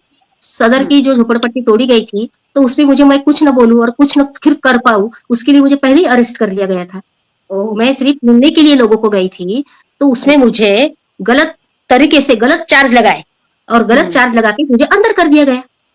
तो ये मेरे साथ बहुत बार हुआ है इस सभी चीजें। तो ये चुनौतियां महिला पत्रकारों के सामने है, तो ऐसी बिल्कुल कितनी महिला पत्रकार है कि जो इस तरह का मतलब इस तरह की चुनौती को स्वीकार करती है जेल जाने की। मैं तो बहुत बार जेल गई हूँ। बिल्कुल। तो ये तो ये सारी तो चीजें मेरे साथ आप जुड़ी हुई है। बहुत ही बड़ी बात आप कह रही हो, और मैंने ऐसी पत्रकार देखी है, गिनी चुनी है, 5-6 हैं, जो मेरे साथ भी, मैं तो आंदोलनों में थी, आंदोलनों में भी वो पत्रकार हमारे साथ जेल में रही है, उनके ऊपर भी हमले हुए हैं और उनके ऊपर केसेस चढ़ी है, लेकिन बिल्कुल बिना न हटते हुए उन्होंने काम किया है। आशु जी, जो आप बात रख रही हो, वो उसी बात को संध्या ने एक और बहुत सुंदर शब्द दिया कि लोकतंत्र के लिए की पत्रकारिता। जब लोकतंत्र जिंदा रखना है, तो लोकतंत्र को जिंदा रखने के लिए जो भी काम कर रहे हैं, उनके ऊपर इस तरीके के हमले भी हो रहे हैं। जो हमने रवीश कुमार का नाम लिया, हमने ध्रुव राठी का नाम लिया, तो हमें पता है कि आज कितना कठिन हो गया है बोलना। ऐसे समय पे आज हम बहुजन संगठक पे बात कर रहे हैं, ये हमारे लिए आज फिर भी एक प्लेटफॉर्म है, तो ये बहुत अच्छी न्यूज बात क्लिक है। के पत्रकार को अंदर कर दिया था अभी, 6 महीने हाँ, वो पत्रकार अंदर रहा है झा। बिल्कुल।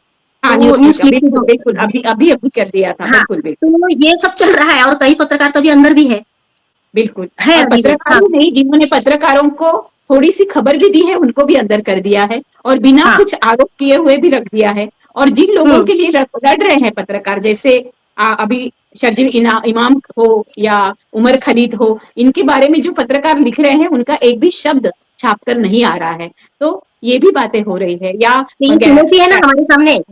हाँ, मतलब लोकतंत्र में पत्रकारिता, अगर हम ये बात करें इस पर कि लोकतंत्र में पत्रकारिता या लोकतंत्र के लिए पत्रकारिता, तो कैसे करेंगे हाँ, हम? तो ये सारी जो हाँ, चुनौतियां बिल्कुल है तो जो आपके सामने की है कि ये पत्रकारिता के लिए बहुत बड़ी चुनौती है कि आप बिल्कुल अपने अपना सच बात लोकहित में, बिल्कुल, लोकतंत्र के हाँ, लिए जिंदा रखने के लिए और आपकी स्वतंत्रता खुद की भी जिंदा रखने के लिए और लोगों की स्वतंत्रता के लिए जो पत्रकारिता है, उसके सामने ये बहुत बड़ी चुनौतियां है कि आपके साथ बिल्कुल। कल क्या हो जाएगा कोई नहीं जानता। जैसे गौरी लंकेश मुझे के एक साथ में हो सवाल गया, पूछना है तो आप कल दोनों किसी के के साथ साथ। भी हो सकता है। बिल्कुल, गौरी लंकेश किसी के के भी साथ साथ, जो हुआ वो किसी के साथ भी हो किसी सकता के है। भी साथ भी हो सकता है। खास तौर पे अभी जब मैं देख रही हूँ कि हिंदू मुस्लिम दंगे फैलाकर, खास तौर पे जितनी मुस्लिम पत्रकार अपनी बहनें हैं, उनका धीरे धीरे नामो निशान ही नहीं रह गया है। हमको देखना नहीं पड़ता तो है कि अभी अरे भी ना, मैं वही आपको कही हाँ, कि नागपुर में जो डिजिटल मीडिया चलाने वाली कई पत्रकार आपको पत्रकार भवन में मिल जाएंगे, हम्म, कार्यक्रम स्थल पर मिल जाएंगे। जब मैं उनसे मैं ढूंढ रही हूँ कि कोई एक हम्म, ग्रुप बने और कोई अच्छी पत्रकारिता, महिलाओं के सामने जो आज चुनौतियां हैं उनकी स्वतंत्रता और उनकी शिक्षा व्यवस्था के बारे में और बाकी के सब चीजों के बारे में, तो एक भी महिला पत्रकार आपको आपके साथ में आने के लिए तैयार नहीं, ना ही हम्म। वो करना चाहते हैं। तो फिर आपका ये क्या कैसी अनुभव है पत्रकारिता है? संध्या? संध्या, आपका क्या अनुभव है? जो आशु कह रही है, ये बात सच है कि एक भी आने के लिए तैयार नहीं। क्या वो डर, यानी ये डर कौन सी चीज का नहीं, है? और एक ये मेरा डर वाक्य है पूरा करने, कि हाँ, मेरा वाक्य पूरा करने दो। मैं ये हाँ, बोलना हाँ, चाह रही थी कि मैं इसीलिए ढूंढ रही थी क्योंकि ये कोरोना के बाद में मेरा जो ये था अपना पद जो था, मैंने आपका भी उसमें इंटरव्यू लिया था उस समय नागपुर में, तो उसको हाँ, कंटिन्यू थोड़ा बंद गया क्योंकि हमारी टीम पूरी बिखर गई, कोरोना में सब बंद ही हो गया 3 साल में। तो अभी मैं उसको फिर से 1 साल से कि इसको फिर से मेन स्ट्रीम, अरे सही ढंग से फिर से इसको ये किया जाए। अभी फिर थोड़ा थोड़ा चल रहा है उसमें काम।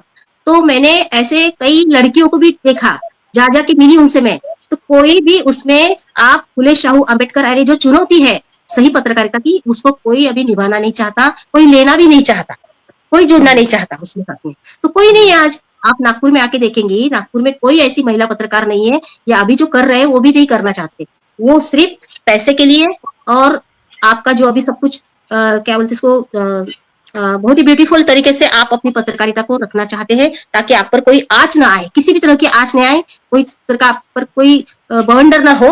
बस इस तरह की पत्रकारिता आज की चल रही है। तो फिर मेरे सामने भी ये सवाल था, कभी कभी मुझे थोड़ा सा बहुत वो लगता है कि साला क्यों हमारे लिए ये सावित्रीबाई फुले ने और महात्मा ज्योतिबा फुले ने स्कूल खोला, अरे क्यों हमको ये बाबा साहब आम्बेडकर ने संविधान के माध्यम से इतनी सारी हमको जो चीजें दी, महिलाओं के लिए जो सुरक्षा प्रदान की, सब चीजें दे दी हमको, ये देना ही नहीं चाहिए था महिलाओं को। अभी मुझे कभी कभी ऐसा लगता है ये सब चीजें कि ये सब ये जो नहीं मिलना चाहिए था। ऐसा मुझे कभी कभी लगता है कि नहीं मिलता तो ज्यादा अच्छा था, मिलने के बाद भी ये लड़कियों को इतनी सुविधा मिली। मेरे समय में 6 बजे के पहले अंदर घर में जाना चाहिए था, आज लड़कियां रात के 10-11 बजे तक बाहर घूमती है, उनको छूट मिली हुई है, लेकिन उसका कोई फायदा लोकतंत्र के लिए और वैचारिक पत्रकारिता के लिए या लोकतंत्र के चौथे खंबे को, पत्रकारिता को मजबूत करने के लिए नहीं होते दिखता है मुझे, ये मुझे कहना है। बिल्कुल बहुत ही महत्वपूर्ण भी और बहुत खूबसूरत बात आपने कही है कि अगर लोकतंत्र को बचाना है तो सबको सामने आना पड़ेगा, और खासतौर पे जिन महिलाओं को ये सारे अवसर मिले हैं और जिनके कारण मिले हैं, उनके विचारों को पुख्ता करने के लिए, उनको मजबूत करने के लिए महिला पत्रकार, महिला संपादक सामने आए तो अच्छा होगा। और ऐसी एक पत्रिका चल रही है बहुजन सौरभ, कभी करीबन 4 पेजेस तो चल रहे हैं, डिजिटल में आ रहा है, और बाबा साहेब आम्बेडकर, फुले के सारे लेख आ रहे हैं। तो इसके बारे में संध्या आप बात रखें। हाँ, ये आपका एक अभी हमने थोड़ा सा शुरू किया है इसमें, हाँ। तो अभी देखते हैं ये कितना दिन तक के चल पाता है। अभी हमने एक स्तंभ समाचार करके एक शुरू किया है, तो अभी 1 साल हो गया है उसको, धीरे धीरे अभी उसको वो कितने दिन तक के चल पाएगा, क्योंकि वो सही पत्रकारिता के लिए है, कितने दिन तक के चल पाएगा उसमें मैंने बोल दिया है। जो लोग लिख रहे हैं कि सिर्फ आप मेरा नाम, वो बोले संपादक हम आपको रखते, मतलब मेरा नाम डालो ही मत संपादक में, मैं आपको ऐसा ही सब कुछ करके दे दूंगी। तो मैंने अपना नाम भी संपादक में डाला नहीं है, क्यों कि संपादक क्या मेरा नाम होना चाहिए या मैं संपादक उसमें रहना चाहिए, ये जरूरी नहीं है। सवाल है पत्रकारिता कर लोगों तक के हमारी बात पहुंचना चाहिए, इसके लिए ये पत्रिका हम लोग निकाल रहे हैं। तो इसमें मैंने अपना नाम संपादक के रूप में नहीं अपनापन डाला आपका जो है, अपनापन वो भी बहुत लोगों के पास, जैसे ही आपने रिलीज किया मेरा इंटरव्यू भी बहुत लोगों ने देखा है, मुझे बोला भी। और आशु, आप एक बहुत बड़ा काम कर रही हो मुझे लगता है, लेकिन नाम होना चाहिए। ये नाम मिटाने पे बैठे हैं, हमारे नाम होने चाहिए, हमारा नहीं नाम नहीं मिटना नहीं चाहिए। और नाम इसलिए होना चाहिए कि हम लोग भी एक इतिहास रच रहे हैं। ये इतिहास लोकतंत्र का इतिहास है। जो इसी मुद्दे को लेकर मैं अभी संध्या के पास आती हूँ, अभी आखिरी हमारा समय चल रहा है। तो संध्या, आपको क्या लगता है, क्योंकि जो इतिहास सावित्रीबाई ने, महात्मा ज्योतिबा फुले ने, जो आपने कहा, बस मैंने आखिरी में वही लेने वाली थी कि बाल शास्त्री जांभेकर का पत्रकार दिन हमारा पत्रकार दिन नहीं। ये पत्रकार दिन की कल सदिच्छाएं मिली, लेकिन हमारे पत्रकारिता शुरू होती है महात्मा ज्योतिबा फुले से। हमारा पहला नाटक भी महात्मा ज्योतिबा फुले से आया, हमारा पोवाड़ा भी महात्मा ज्योतिबा फुले से आया, हमारी कविता, महिलाओं की कविता और लिखना सावित्रीबाई से आया, हमारा पहला निबंध ताराबाई शिंदे से आया, हम मुक्ता साळवे का मांग महार दुख यानी दलित निबंध भी पहला सावित्रीबाई सत्यशोधक से आया। हमारी पहली प्रैक्टिसिंग डॉक्टर भी रखमाबाई बनी, और उसने जो दबंग पति था उसके खिलाफ मैं तुम्हारे साथ नहीं आऊंगी करते हुए रेस्टिट्यूशन ऑफ कॉन्जुगल राइट्स का खटला दाखिल किया, और उन्होंने बहुत कुछ लिखा। रखमाबाई की पत्रकारिता एक अलग पत्रकारिता उस समय, उसके ऊपर मैं आपके यहाँ लिखने वाली हूँ। तो ऐसे, और कानूबाई बिरजे खुद दीनबंधु चलाती रही, और वो संपादक होने के नाते बहुत सारे सवाल उन्होंने किसानों के उठाए। बहुजन समाज, बहुजन शब्द लोग कहते हैं बहुजन अभी अभी का शब्द है, तो वो तो तथागत गौतम बुद्ध से आता है, लेकिन फुले के वाङ्मय में और सत्यशोधक में और दीनबंधु में बहुजन का बहुत जिक्र है। तो किया है। आपके पास आती हूँ कि इस बहुजन सौरभ को जब आप चला रही हो, तो आपको अभी के हालात में, हालांकि बहुत सुंदर तरीके से अभी चल रहा है, अम्बेडकर के विचार आ रहे हैं, फुले के विचार, लेकिन फिर भी कभी लगता है क्या कि लोकतंत्र और संविधान को इतना धक्का लग रहा है कि कभी भी ये सारी आवाजें बंद हो सकती है, ऐसा कभी लगता है? देखो, आवाज तो कभी भी बंद हो सकती है। 10-11 साल का अनुभव है, गोदी मीडिया हावी हो गया है, गोदी मीडिया हावी हो गया है। तो हमारी जो पत्रकारिता है, विचारधारा की पत्रकारिता, कभी भी इसमें आ सकता है। तो इसकी हमें चिंता नहीं करना है। महात्मा ज्योतिराव फुले ने जब काम किया तो उनके ऊपर भी कीचड़ उछाला गया, सावित्रीबाई के ऊपर भी कीचड़ उछाला गया। डॉक्टर बाबा साहब आम्बेडकर ने जब पत्रकारिता की तो उनको अकेले को 20-20 पन्ने, 15-15 पन्ने अकेले को लिखना पड़ता था, लिखने वाला भी कोई नहीं था साथी। तो उस समय की अगर परिस्थिति हम देखते हैं तो हम आज बहुत इजी गोइंग पत्रकारिता कर रहे हैं। महात्मा ज्योतिराव फुले ने और सावित्रीबाई फुले ने जो संघर्ष किया है, वो संघर्ष का हमारे साथ नहीं है। हमारे संघर्ष का जो ये है रुख है, बदल गया है। बाबा साहब को जो झेलना पड़ा वो हमको नहीं झेलना पड़ रहा है, क्योंकि सारी बातें उन्होंने करके रखी थी, इसलिए हमको ये सारी बातें नहीं करनी पड़ती। हमारा जो संघर्ष है अलग ढंग से है। हमारे संघर्ष के लिए हम अगर चाहते हैं तो आसान भी है, और हम अगर चाहते हैं तो कठिनाई भरा रास्ता है, कांटों भरा रास्ता है। और ये चलना है तो जो राह दिखाई है उनके रास्तों पे ही हमको चलना है। तो लोकतंत्र को धक्का हमारी पत्रकारिता से नहीं लग सकता है। हमारी आवाज बंद करने की कोशिश जरूर की जाएगी, ये तो हमको मालूम ही होना चाहिए ना। जो जो मीडिया हमारा नहीं है, जो व्यवस्था हमारी नहीं है, मीडिया तो हमारा है, हमने जो चलाया है वो बहुजन सौरभ हमारा मीडिया है, बहुजन संगठक हमारा मीडिया है, इसकी तो आवाज कोई बंद नहीं कर सकता है। जब तक माध्यम जो जुड़े हैं विदेशों से, वो माध्यम बंद नहीं पड़ेंगे। जो देशी माध्यम है, जो हावी हो जाते हैं, सत्ता में बैठे हुए लोगों का वर्चस्व जब तक है, तब तक हमारी मीडिया कभी भी हमारे मीडिया का आवाज बंद हो सकता है। लेकिन हम हारने वाले लोग नहीं है। हमारे को जो विरासत मिली है, महात्मा ज्योतिराव फुले की विरासत है, सावित्रीबाई फुले की विरासत है, जिन्होंने स्ट्रेन मारा, जो बोलते हैं कीचड़ झेल के हमारे लिए जो काम किया है, तो वो विरासत है। बाबा साहब अम्बेडकर की विरासत है, शाहू जी महाराज की विरासत हमें है। जैसे महिलाओं के तरफ अगर हम जाते हैं तो तानुबाई बिरजे है, रखमाबाई राउत है, जो संघर्ष के लिए तैयार हो गई थी। महाप्रजापति गौतमी से लेके हम महिलाओं की जिक्र करते हैं तो 21 महिलाएं हैं जिनका हम जिक्र करें, हमारे लिए आदर्श है।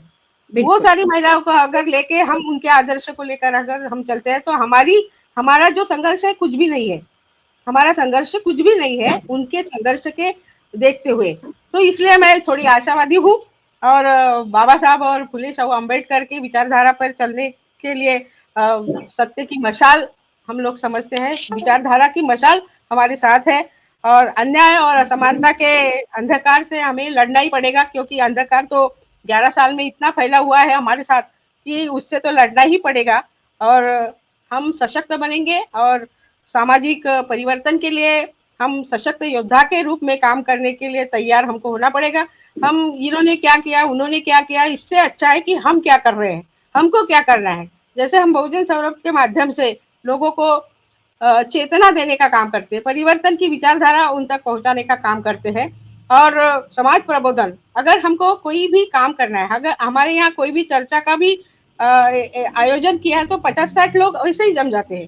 तो विचारधारा अपनी इतनी सशक्त होनी चाहिए कि लोग तुमको सुने, लोग तुम्हारी बात को सुनने के लिए आए। तुम क्या लिख रहे हो, क्या पढ़ रहे हो, क्या बात रख रहे हो, इसके ऊपर बहुत सारी बातें डिपेंड करती है लता।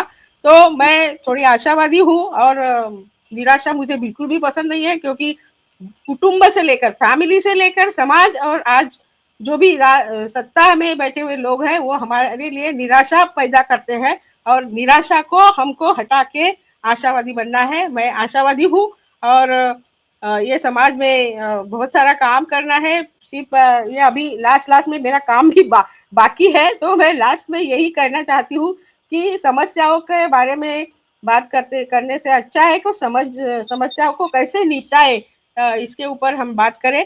और महिला का पत्रकार, जो मैंने शुरुआत में बोला था कि खबर लिखने वाली महिला नहीं है, वो अकेली रहती है। मैं तो अकेली हूँ, मेरे को कोई मेरे फैमिली से बैकग्राउंड पत्रकारिता या सामाजिक क्षेत्र का नहीं है और ना ही समाज में ऐसे कोई लोग मुझे मिले जो मुझे प्रोत्साहित करे। कुछ लोग हैं जिन्होंने मेरे ऊपर भरोसा रखा और मेरे से काम करने की उम्मीद करते हैं। और बाकी तो महिलाएं जो है, असुरक्षितता तो हमारे साथ जुड़ी हुई है और फिर अन्याय के सामने हम झुकते नहीं है, अन्याय से तो मुकाबला करना ही पड़ेगा। इसी बात पर हम ये करते हैं कि अन्याय से मुकाबला करना पड़ेगा। आशु के आखिरी 3 मिनट आशु आप बात रखिए, क्योंकि आपने अन्याय से मुकाबला भी किया, आपके ऊपर इतने मुकदमे चले, आपके ऊपर बहुत सारी केसेस अभी भी लगी हुई है, इसके बावजूद भी जैसे यहाँ उन्होंने बहुजन सौरभ यानी बहुजनों का एक पूरा खुशबू, बहुजनों ने जितना काम किया है उसका एक नया सौंदर्य शास्त्र भी पत्रकारिता में इन्होंने पैदा किया, उसी तरीके से आपने अपना पथ भी चुना है, अपनी स्तंभ पत्रकारिता भी रखी है। अलग अलग तरीके की चुनौतियां हैं, लेकिन जब आप मेन स्ट्रीम में भी ये काम कर रही है और आपके ऊपर इतने खतरे मोल रही हो, तो पत्रकारिता एक खतरे मोलने का ही नाम है, तो उसको न डरते हुए हम लोग आगे काम कर रहे हैं। तो आपकी निर्भयता के लिए भी और संध्या की निर्भयता के लिए और हम जो सारी बहनें हैं जो निर्भय बनकर डटकर पत्रकारिता कर रही, वो किसी भी जाति जमात से आ रही हो, लेकिन अगर वो विचारक पत्रकारिता है तो उनके ऊपर की चुनौतियां लोकतंत्र में बहुत ज्यादा है। तो आप आखिरी में क्या कहना चाहती हो दर्शकों से, वो आप बताइए। जैसे संध्या ने अपनी बात रखी, आप क्या कहना चाहती हो? मुझे यही मतलब ये जो सब आज की जो सिचुएशन है और महिला पत्रकारों के सामने कभी भी मतलब राह जो थी बहुत कभी भी आसान नहीं थी, पहले भी नहीं थी, उसमें से कई महिलाओं ने अपने लिए रास्ता बनाया, उन्होंने संघर्ष किया और बहुत सारा संघर्ष किया, बाहर भी किया, परिवार के साथ भी किया, परिवार के अंदर भी किया, उनको बहुत सारी चीजें मिली और संघर्ष अभी भी चल रहा है बहुत सारी महिलाओं का। तो आशावादी तो हमको रहना ही पड़ेगा, क्योंकि आशा अगर आप में पॉजिटिवनेस नहीं रहेगा तो आप कभी भी संघर्ष नहीं कर पाएंगे, आप अन्याय के खिलाफ लड़ नहीं पाएंगे, क्योंकि आप में जो ऊर्जा है और उस ऊर्जा को अगर आपको अन्याय के खिलाफ में लड़ते लगाना चाहे वो पत्रकारिता के क्षेत्र में हो, चाहे सामाजिक क्षेत्र में हो, चाहे महिलाओं के उन्नति के लिए भी हो, तो आपको अपने अंदर में एक पॉजिटिव ऊर्जा रखनी ही पड़ेगी आने वाले दिनों में। और अभी जिस ढंग से राष्ट्रीय और अंतरराष्ट्रीय परिस्थिति पूरी तरह से जो बदल गई है, चाहे वो फिर किसी भी फील्ड के लिए हो, किसी भी क्षेत्र के लिए हो, तो उसमें मुख्य चुनौती तो हमारी पत्रकारिता क्षेत्र में ही आन पड़ी हुई है। चाहे युद्ध की खबरें हो, चाहे देश की खबरें हो, या देश के अंदर की खबरें हो, या सरकार के खिलाफ में बोलने वाली खबरें हो, या महिलाओं के समर्थन में बात करने वाली। आप महिलाओं के समर्थन में भी लिखने की चुनौतियां अभी आपके सामने में है। आप महिलाओं के संबंध में कैसे बोलेंगे, कोर्ट के संबंध में, न्याय के संबंध में आप महिलाओं के सामने क्या बात करेंगे? क्योंकि आपने देखा कि 2-3 दिन, 8 दिन पहले की ही खबर है अभी कि किस ढंग से महिला, वो जो उन्नाव केस की जो महिला है उसके साथ में क्या हुआ करके। तो ये बहुत, आप इस न्यूज को कैसे देखते हैं? अंकिता भंडारी के साथ में जो कुछ भी आज हुआ और जिन पत्रकारों ने उसके लिए आवाज उठाई, तो उनको किस तरह से उनके पीछे पड़े हुए हैं लोग, तो ये भी हमको देखना चाहिए। तो महिला पत्रकारों के सामने चुनौतियां है, नई लड़कियों के सामने भी चुनौतियां है, लेकिन हमको उसका सबने मिलके, चाहे वो सामाजिक क्षेत्र के लोग हो, चाहे पत्रकारिता क्षेत्र के जो अच्छे लोग हैं, जिनको वास्तव में अच्छी पत्रकारिता करनी है और इस लोकतंत्र को जिंदा रखने के लिए और सही पत्रकारिता को जिंदा रखने के लिए हमें सामाजिक कार्यकर्ताओं सहित अच्छे पत्रकारों को भी, नई आने वाली जो पीढ़ी है जिसमें युवा पीढ़ी, खास करके हमको युवा पीढ़ी को भी उनकी हौसला अफजाई करना बहुत जरूरी है। क्योंकि उनके लिए हमको हौसला अफजाई इसलिए करना है कि उनके लिए हमको एक संगठन ही बनाना पड़ेगा, हमारा एक प्लेटफॉर्म पत्रकारिता के लिए भी बनाना पड़ेगा, जिससे जो नई लड़कियां, नए लड़के जो आ रहे हैं, तो उनको ऐसा महसूस हो कि नहीं, कोई वरिष्ठ व्यक्ति या हमसे जो सीनियर लोग हैं वो हमारे साथ में है, हमारी हौसला अफजाई करने के लिए है, तो वो नहीं डरेंगे, तो काम आगे बढ़ेगा। तो उनके दिलो दिमाग से भी जो भय का वातावरण है, जो डर का वातावरण पत्रकारिता में निर्माण कर चुके हैं कुछ लोग, तो वो निकालना बहुत जरूरी है। तो मुझे लगता है कि बहुजन संगठक और हम सब लोगों ने मिलके इस क्षेत्र की तरफ भी ध्यान देना चाहिए कि नए लड़के लड़कियां, नए युवा जो इस पत्रकारिता के क्षेत्र में, वैचारिक पत्रिका के क्षेत्र में आना चाहते हैं या आ रहे हैं, तो उनको हम किस तरह से पॉजिटिवनेस दे सके, उनके साथ कंधे से कंधा मिला के किस तरह से खड़े रह सके और उनको किस तरह से कौन सा प्लेटफॉर्म हम उपलब्ध करवाए, इसके बारे में हम सब लोगों को मिलके सोचने की जरूरत है। आपको पता होगा लता कि हमने एक पीपल्स मीडिया करके एक प्लेटफॉर्म बनाया था, तो वो उस तरह का ही एक प्लेटफॉर्म हमको फिर से, जिसमें सभी लोग रहे, जिसमें साहित्यिक रहे, पत्रकार रहे, फिल्म मेकर भी रहे, जैसा हमने वो बनाया था पीपल्स मीडिया जिसको हमने बनाया था, आपको मालूम है? हाँ, तो सारा भाई और रमेश पिंपले, हाँ, बहुत सारे सब हम लोगों ने बनाया था, तो सब ने मिलकर बनाया था। हाँ, तो उसकी सारी मीटिंगें मैंने अटेंड की थी और उसी को नागपुर में भी ये करना चाहिए था वो उस समय में। तो ठीक है, वो एक अलग कहानी है। तो उस तरह का एक प्लेटफॉर्म अभी हमको बनाने की जरूरत है, जरूरत महसूस हो रही है। ऐसा मैं कई दिनों से ये बात सोच रही थी कि कैसे किया जाए करके। जब मैं निकल रही हूँ अपनी टीम बनाने के लिए कि मैं महिलाओं की एक टीम बनाऊं, नई लड़कियों की टीम बनाऊं जो इस क्षेत्र में ऑलरेडी काम कर रही है, तो मुझे दिक्कत लग रही है। तो हम लोग इस तरह की जो दिक्कतों को किस तरह से दूर कर सकते हैं और युवा पत्रकारों को, चाहे लड़के हो या लड़कियां हो, उनको किस तरह से हम पॉजिटिव बातें रखते हुए उनको किस तरह से मदद कर सकते हैं। मेरा कहने का मतलब है कि उनको हेल्प की जरूरत है, मदद की जरूरत है। तो क्या हम किसी तरह की कार्यशाला का आयोजन कर सकते हैं क्या, इस तरह के, कि उनके सामने क्या दिक्कतें हैं। पहली बात एक है कि हमको बोलने की बजाय, कि मेरे सामने क्या दिक्कतें, ये बोलने के बजाय कि अभी नए लड़के लड़की आएंगे तो उनके सामने पत्रकारिता के क्षेत्र में वो किस तरह से पत्रकारिता करना चाहते हैं और उनके सामने क्या दिक्कतें हैं, तो उसको किस तरह से सॉल्व किया जा सकता है, उसको किस तरह से हटाया जा सकता है उन दिक्कतों को, और वो क्या चाहते हैं।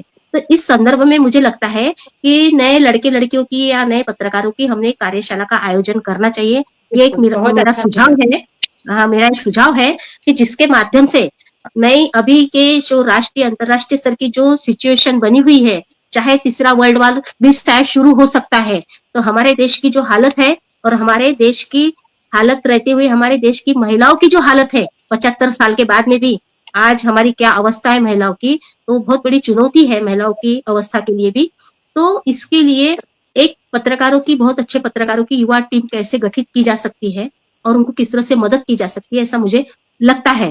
तो पत्रकारिता एक चुनौती भरा ही क्षेत्र है, इसमें कोई नई बात नहीं है।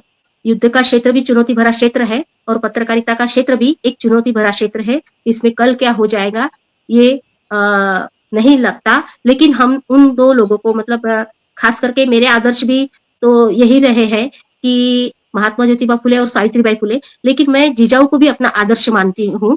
क्यों कि एक माँ होने के नाते उसने शिवाजी महाराज को, जबकि उसको मालूम था कि एक तलवार स्वराज निर्माण कर सकती है, वही तलवार उसका गला भी काट सकती है, मतलब शिवाजी को खत्म भी कर सकती है। तो इतनी बड़ी मैदान में चुनौती रहने के बावजूद भी जिजाऊ ने अगर शिवाजी महाराज को तैयार किया, एक अकेला बेटा होने के बावजूद भी, तो मुझे लगता है कि हम महिलाओं को भी ये सोचना पड़ेगा कि अगर जिजाऊ अपने बेटे को तैयार कर सकती है और उसने तैयार किया तो उसने स्वराज निर्माण किया, तो हम भी हमारे आने वाले जो कलीग्स है, नए बच्चे हैं इस क्षेत्र में आ रहे हैं पत्रकारिता में, तो हम उनको किस तरह से तैयार कर सकते हैं ताकि वो पत्रकारिता का एक नया आयाम खड़ा कर सके, एक नई ऊंचाई पर लेके जा सके पत्रकारिता को।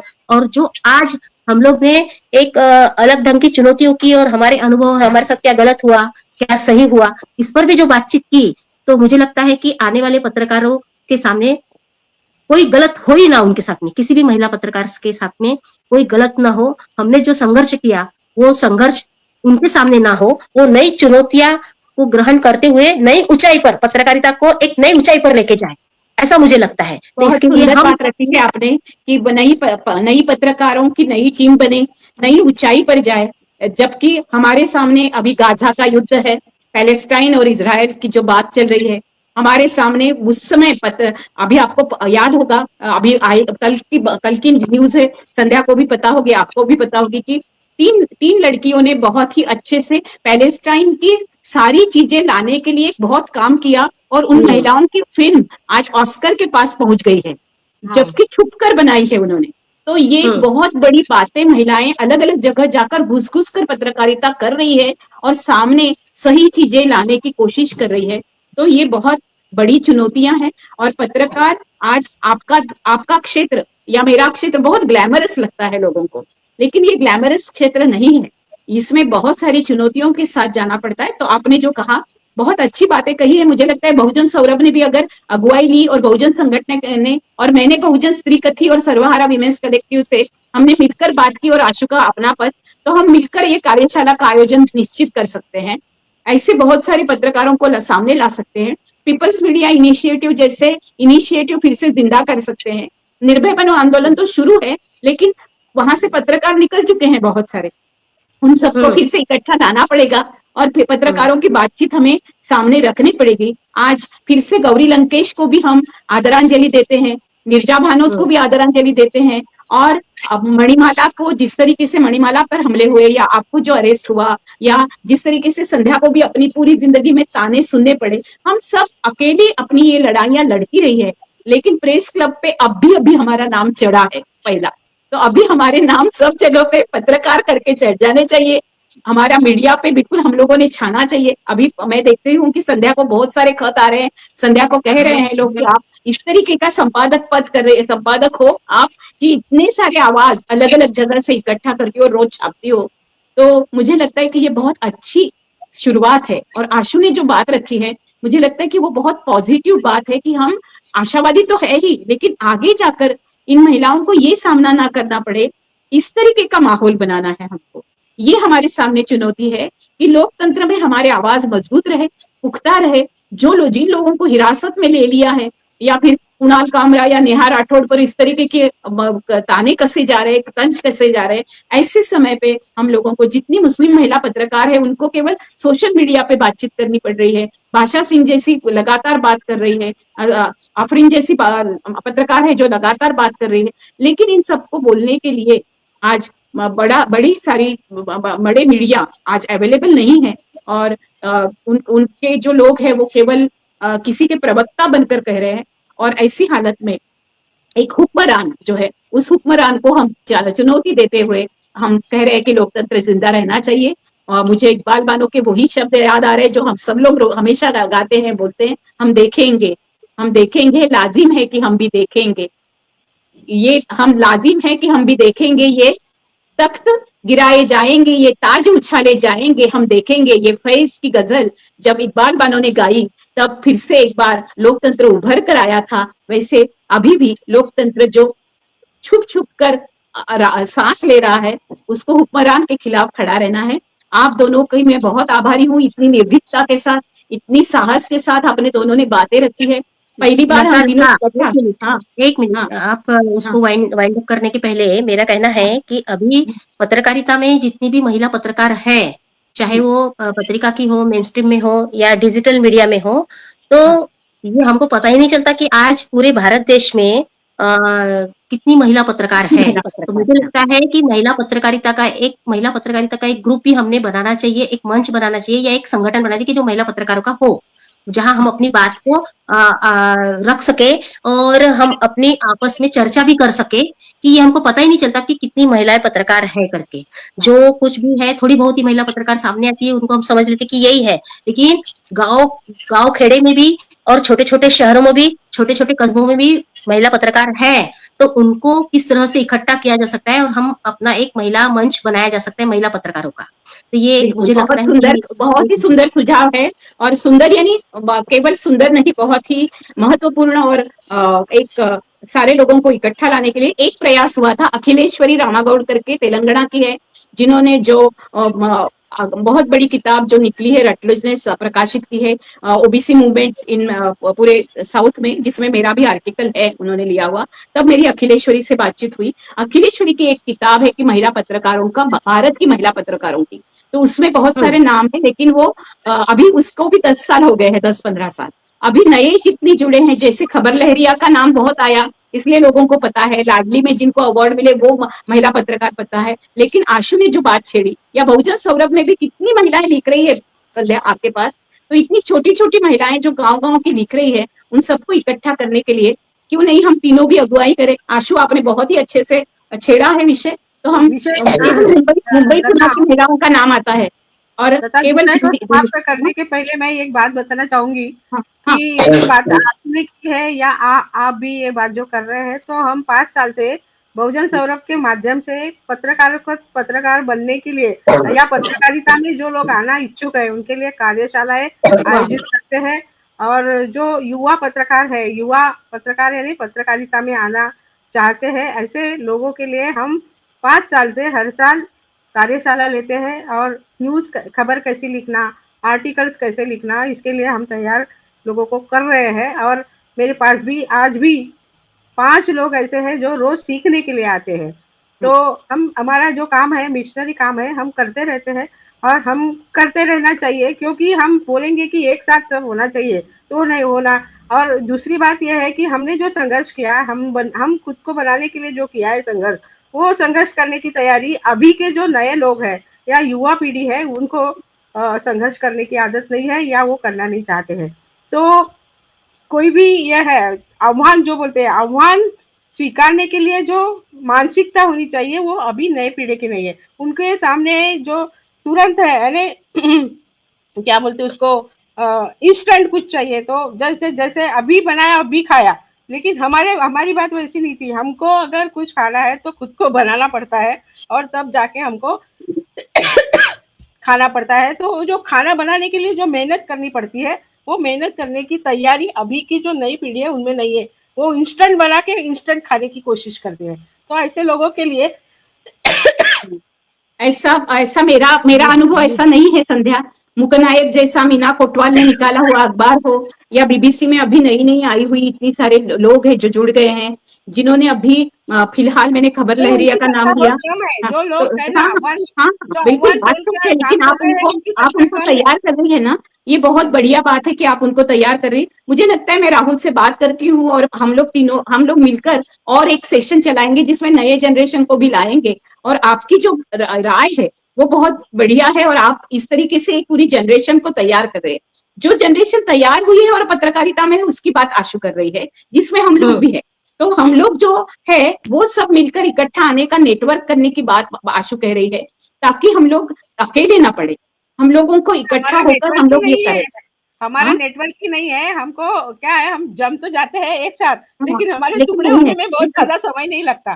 तो हम बिल्कुल, नहीं बटे हुए बिल्कुल, लोग हैं, तो हम एक जगह बिल्कुल। आने आने के लिए भी कोई हम में से ही इच्छा शक्ति वाले लोग चाहिए कि हाँ, जो तो हम जैसे मैंने आप दोनों को लाया जैसे मैंने आप दोनों को लाया, तो वो मैं लाया। जिम्मेवारी तो मैं जिम्मेवारी लेने के लिए तैयार हूँ, और आप लोग भी लेंगे तो हम लोग, अगर हमारे जैसे लोग लेंगे तो कम से कम 10 लोग तो जुड़ेंगे पहले, लेकिन जब उनको पता चलेगा कि ऐसा नेटवर्क हो रहा है, मुझे मालूम है कि हमें अड़ंगा करने वाले जितने उच्चवर्णीय जो ताकतें हैं और जिनको इस तरीके की विचारक पत्रकारिता नहीं चाहिए, वो हमें अड़ंगा डालेंगे, लेकिन जिनको चाहिए उतने लोगों को तो हम इकट्ठा कर सकते हैं, जैसे आशु कह रही है।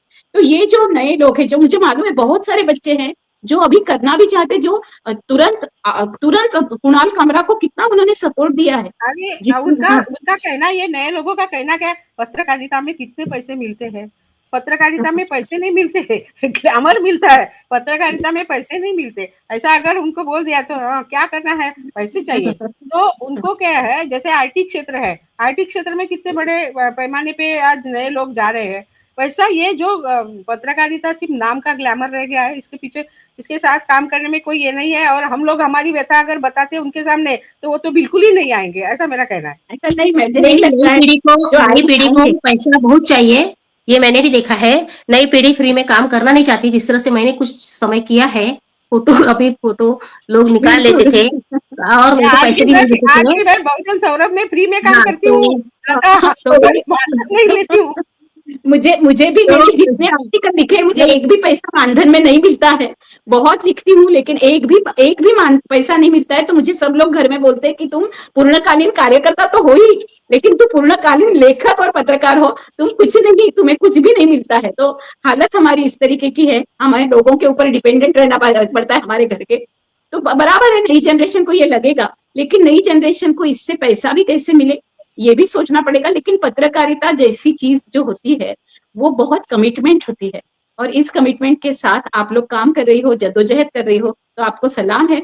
और आपके जैसे जितनी पत्रकार बनेगी, वो 3 बने, 4 बने, बहुत छोटी मात्रा में भी बने, तो भी बदलाव संभव है और वो परिवर्तन हो सकता है। ये मैंने आपके साथ देखा है, मैंने खुद के साथ देखा है, मैंने खुद के साथ जो चलने वाली कितनी मेरी जो दोस्त है महिला पत्रकार, गिनी चुनी है, लेकिन जिन्होंने पूरी जिंदगी दी है उनको देखा है। तो आपको फिर से एक बार सलाम करती हूँ, और यहाँ हम रुकते हैं क्योंकि हमारी बातें चलती रहेगी। हम बहुजन संगठन में फिर से मिलेंगे। हाँ, बाबा साहब अम्बेडकर ने कितने अखबार शुरू किए और कितने अखबार बंद हो गए, ये भी हमने सोचना चाहिए कि कितने अखबार शुरू किए और कितने अखबार चले। नहीं मिला तो ये चलते रहेगा, अखबार शुरू होते रहेंगे, पत्रिकाएं शुरू होती रहेंगी, बंद होती रहेंगी, पत्रकारिता चलती भी रहेंगी। तो ये नहीं है कि महात्मा ज्योतिबा फुले, सावित्रीबाई फुले, शाहू, अंबेडकर, पेरियार, इनके सबके बच्चे हैं, हमारा विरासत मिली है। हम सत्य का शोध करने वाले, खोज करने वाले लोग हैं। तो हमारी पत्रकारिता खोज पत्रकारिता है, और वो हम मानवाधिकारों के लिए कर रहे हैं। तो हम मानवाधिकार और लोगों के मानवाधिकारों का उल्लंघन ना हो, उन सारे चीजों के लिए हम एक मानवता के लिए और समानता, जो संविधान के मूल्य है सारे, उनको बचाने के लिए हमारी पत्रकारिता है। यहाँ हम रुकते हैं। जिंदाबाद, जय भीम, जय ज्योति, जय सावित्री, जोहार। हमें लिखते रहना चाहिए, प्रश्न पूछते रहना चाहिए, और संविधान की रोशनी में समाज को दिशा देते रहनी चाहिए। बस इसी साथ मैं सबको जय भीम करती हूँ। बिल्कुल, तो सबको फिर से एक बार जय भीम, जय ज्योति, जय सावित्री, जय शाहू, जय फातिमा, उलगुलान फुल जोहार। मैं जय तंट्या भी, जय उमाजी नाइक, ये भी मैं कहती हूँ, और जय संविधान और सबरंग